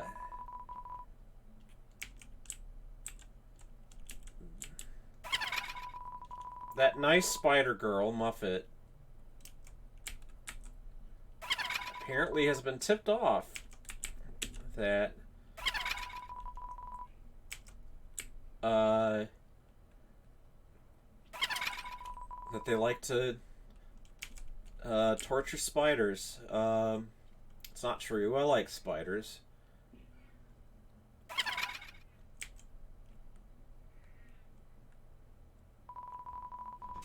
So, Muffet apparently is a character that Toby Fox added to the game as a... they're a fan-made character. It's sort of a guest character and not part of, I guess, Fox's original conception. So, this fight, in a sense, doesn't mean a heck of a lot. It doesn't factor into the plot in any way. And fortunately, Toby Fox gave you an easy way out.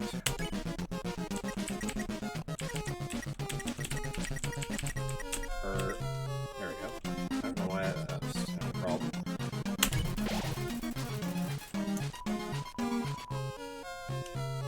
Yep, where did I get the spider donut? No, I didn't steal it. Yes! That's right. I bought this.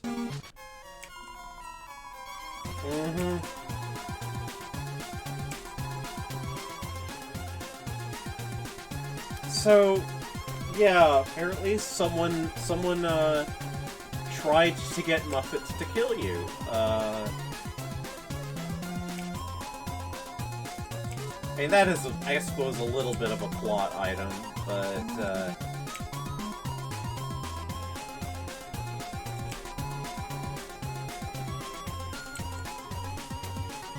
yep, and you can just end the fight, just like that, never even having to start it.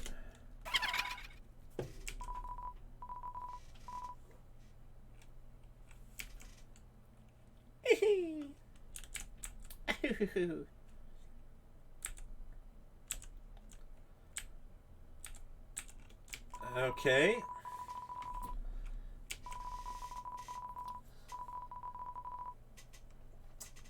Two star-crossed lovers kept apart by the tides of fate, and the performance is almost about to start.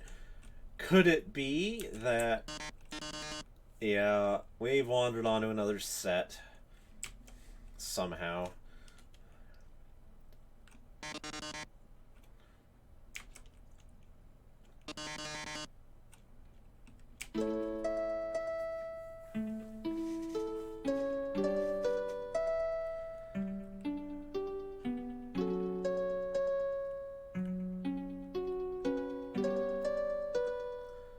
A little song.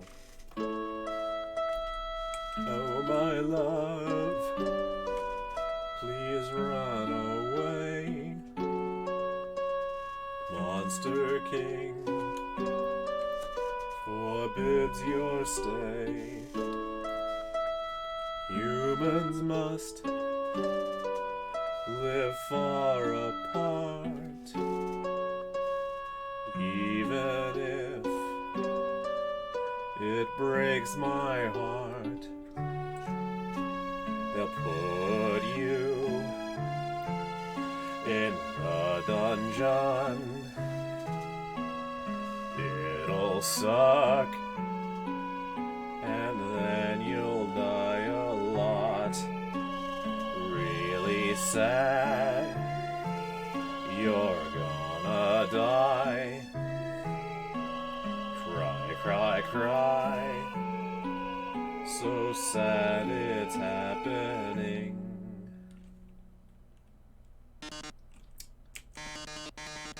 Well, think the jig's up?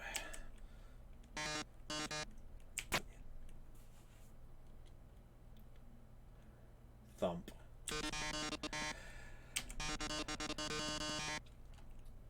Yep, I'm in the dungeon with another horrible puzzle where I surely will die. And why, look, it's that colored tile thing that Papyrus talked about way back when. And yeah, little fourth wall break there. Yeah, of course I remember the rules. And this is another one that, like the bombs, I've never successfully gotten to the end. And I never remember the rules anyway. No, none of us have. So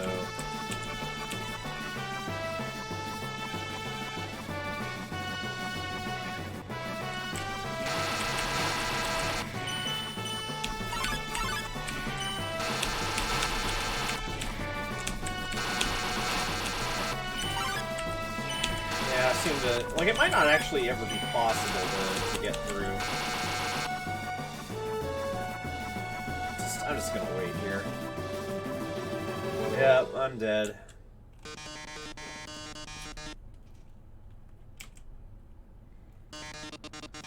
Flames are gonna burn me up. Yeah, it's really horrible. I'm in terror. Any minute now.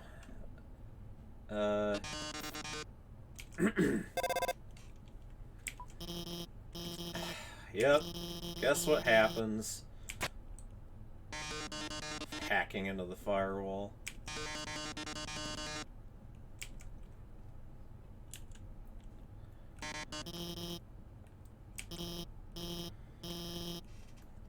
Mettaton, you'll never be able to defeat us.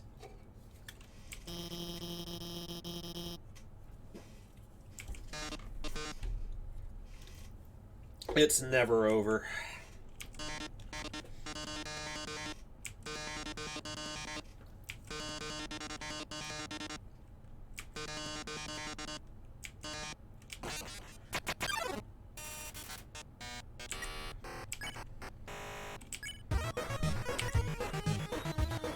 I'll try yelling.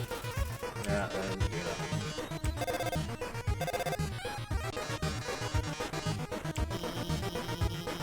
Yep. More convenient things installed on my phone.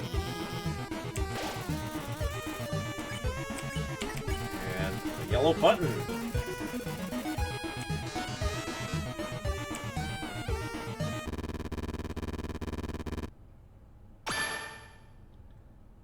Tank.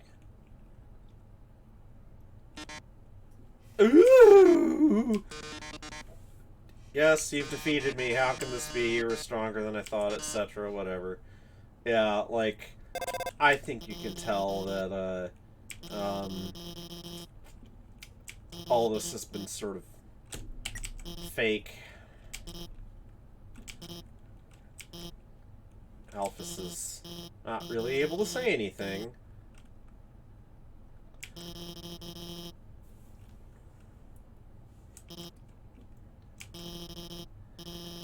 So...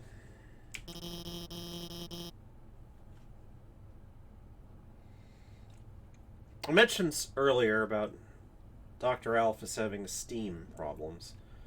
We'll find out reasons for that. Not for nothing does she compare herself to a garbage can. And if I may refer to the earlier observation about the dusty books and workbench in her laboratory, she's plainly been deep in depression for a while, and hasn't been doing science stuff, even though she loves it so much. And why she feels this way is as yet unknown, but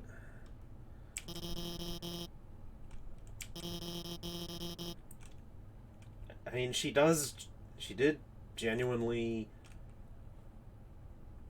see this human child, and despite having the job of helping in Frisk's capture, she did this desire to she really does want to save me, to save Frisk. And she might have kind of mixed motives for doing so. She's sort of hoping to it'll make her feel better to have done something good for once. Yeah.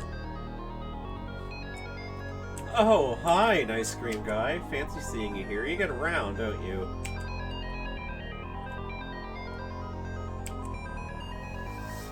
Yep.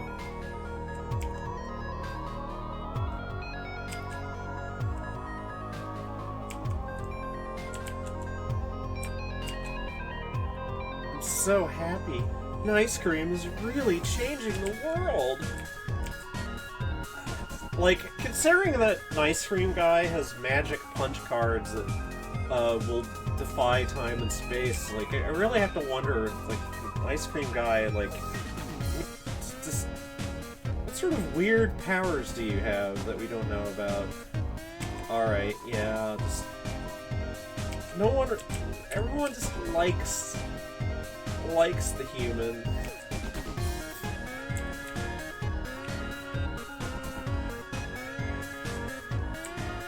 Oh, I'm gonna go back here and do one thing, which is that there's someone here now.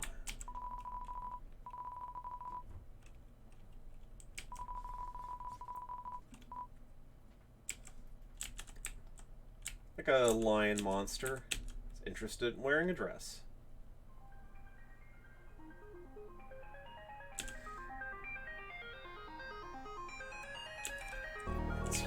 Flamesman again. Heats Flamesman.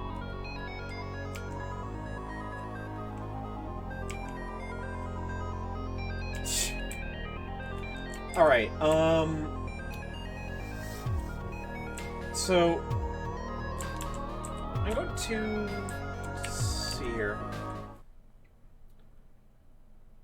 So there's Sans. I'm going to talk to him, and then I'm going to actually double back and do something that I should have taken care of earlier. Although I can go here first if I want. Go up the creepy alleyway on the right for some great deals.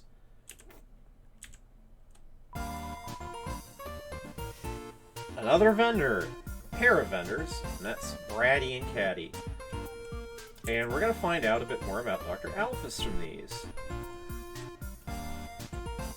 But there's an item that I want to buy first. I do have barely enough money for it.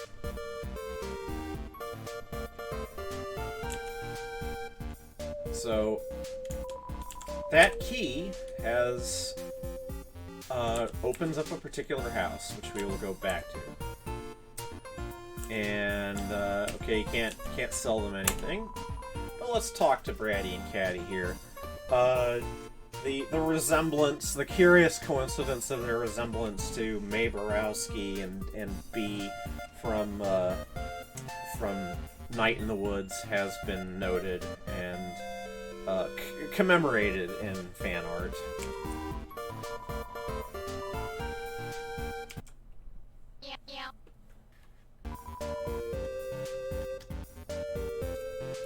So, best friends. Salt's very cute.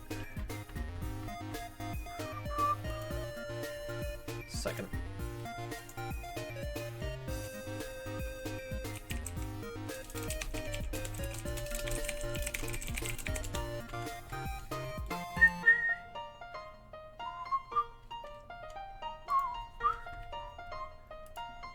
Ugh, damn it.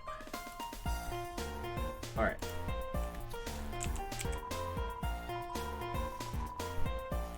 So, yeah, the stuff inside is Metaton's stuff. He doesn't just have television shows, but he has a hotel and a restaurant, and yeah. Not only has Metaton learned about imitating human entertainments, he's learned about imitating human capitalism, too, and I kind of feel like this isn't necessarily a great thing to have brought to the underground at all.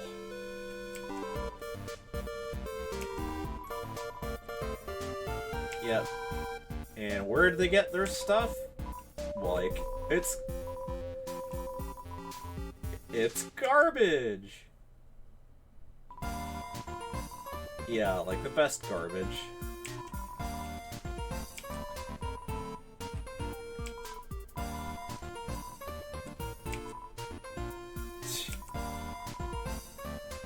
Yeah, so you may remember back in Waterfall, that area with all the piles of garbage, and that had like the old bike and the DVD case with claw marks on it and all that. Yeah, like that is a place that some monsters anyway like to look for stuff. Although, as I was saying earlier, back in Chara's memory, it was not encouraged at all. Like, human artifacts were seen as unlucky, and thing is, though, that was a while ago, a while before the events of this game. So, yeah, like, fascination with human art, human things, has at least a little bit of a foothold on monster culture now.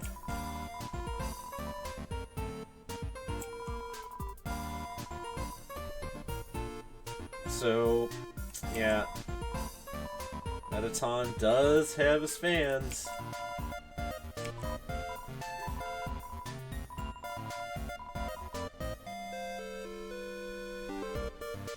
So, yeah. So, Dr. Alphys talks about having built Mettaton. I mean, we got that earlier in dialogue. But Mettaton always acts like being built was his idea. Interesting. Yeah, and acted like Alphys already knew him. So what's that all about? Well, we're gonna find out a little more. Yeah, it's just like... You remember the poster that Alphys kept that had Mettaton thanking Alphys for making his dreams come true. Well, after that, the relationship just deteriorated, unfortunately. Oh, yeah, that's the same dialogue.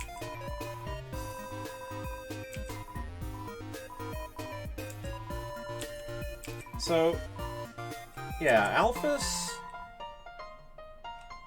used to know these two, and was big on the garbage dump. Loved to look for things there. Yeah, collecting. She knows about anime and things, and manga and so forth, because she's tried to find it from human trash. And then she became a royal scientist and disappeared.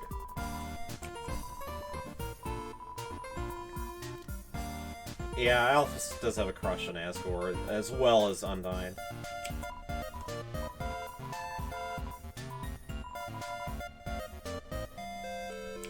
So, yeah, and...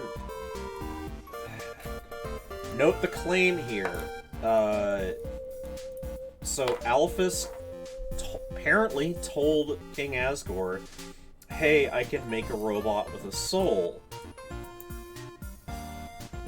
Did she? Well, not exactly. But apparently that was, at least it seems to be, how Alphys got her job in the first place. Mettaton was sort of being able to demonstrate construction of Mettaton was like, hey, you're good at the science stuff, we'll make you a royal scientist. And well, yeah. But then she just sort of disappeared, and no one knows what's happened to her.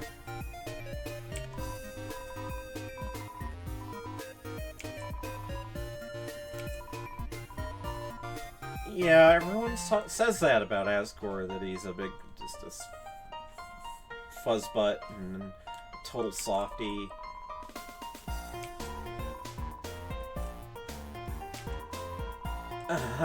Yeah, at least Bratty and Catty seem to know what's up with what Asgore's plans are.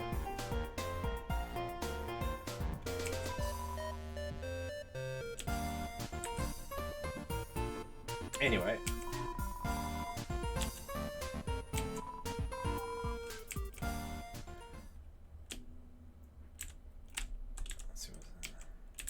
No, it doesn't actually say. I think you can kind of tell that it says Catty. Well, fancy seeing you here. Yep, that's where I'm headed.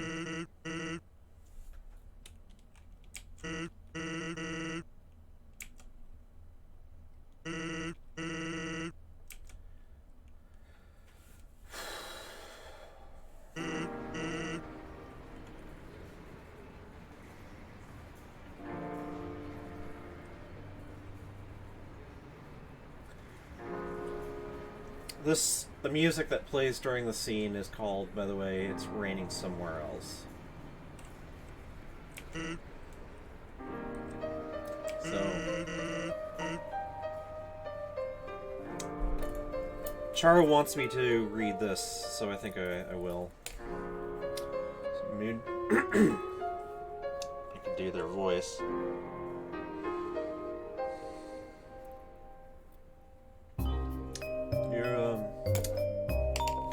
journey's almost over, huh?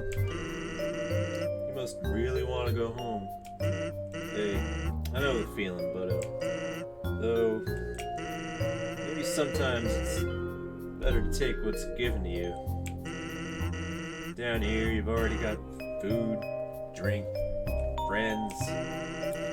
Is what you have to do really worth it?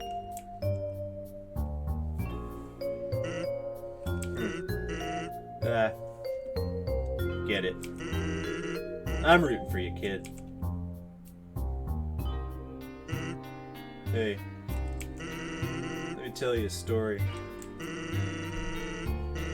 So, I'm a sentry in Snowden Forest. I sit out there and watch the humans. It's kind of boring.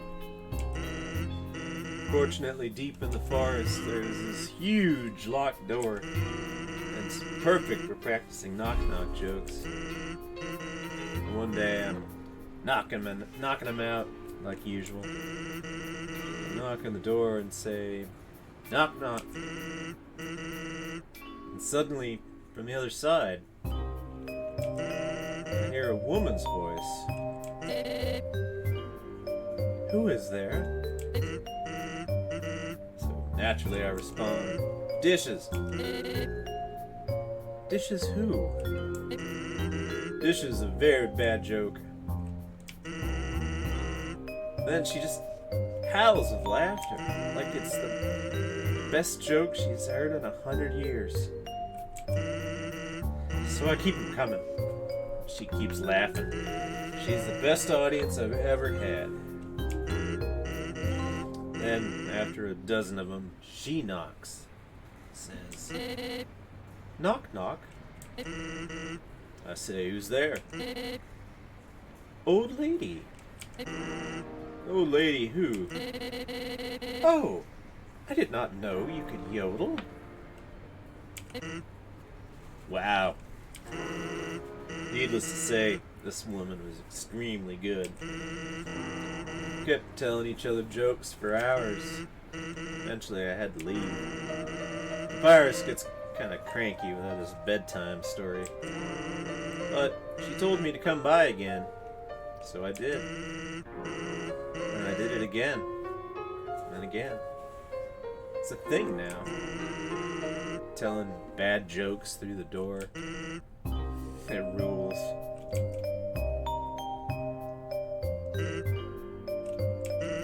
One day, though, I noticed she wasn't laughing very much. I asked her what was up, and she told me something strange.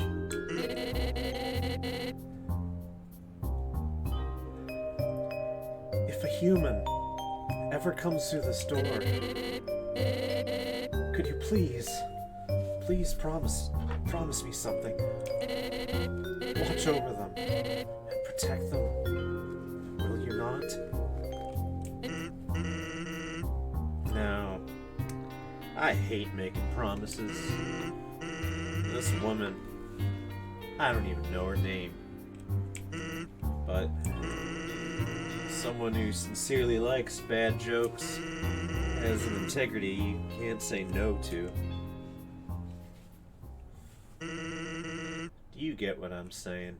That promise I made to her. You know what would have happened if she hadn't said anything, buddy?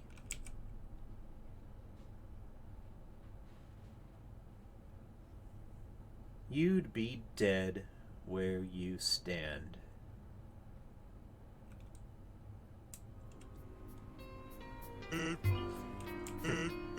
Hey, lighten up, bucko. Just joking with you. Besides, haven't I done a great job protecting you? I mean, look at yourself. You haven't died a single time. That's right, isn't it? Well, chalk it up to my great skills.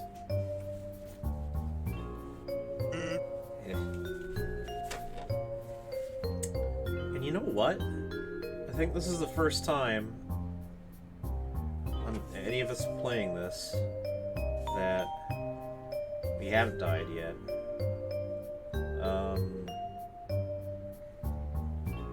because if you have, then Sans says, "What are you looking at me that way for?" So it's a hint that Sans kind of knows that something is a little different about you.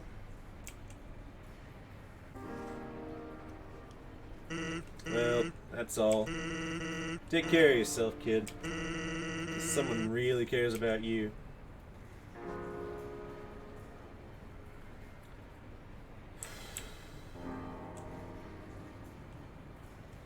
So, I mean, I think it's pretty obvious that the strange woman whom Sans tells knock-knock jokes, and whose name he does not know, is Toriel on the other side of the door leading to the ruins.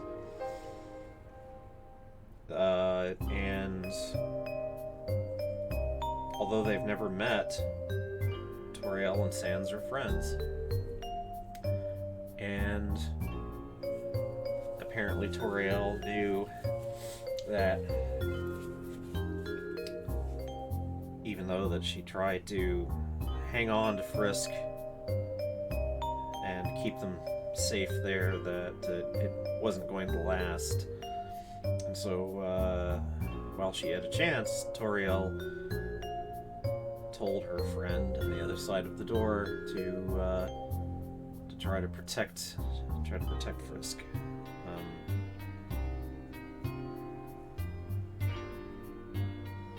And that otherwise Sans would have just killed you. Killed me.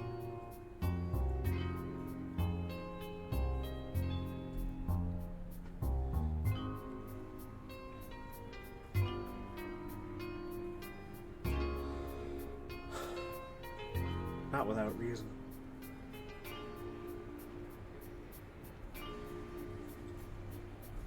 Wow.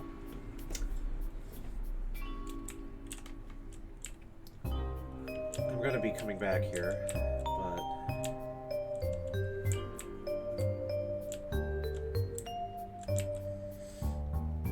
I'm just going to save here.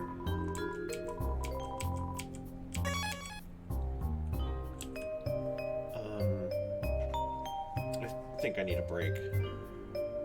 I've already been recording for almost 2.5 hours. I think it's good enough time to take a break.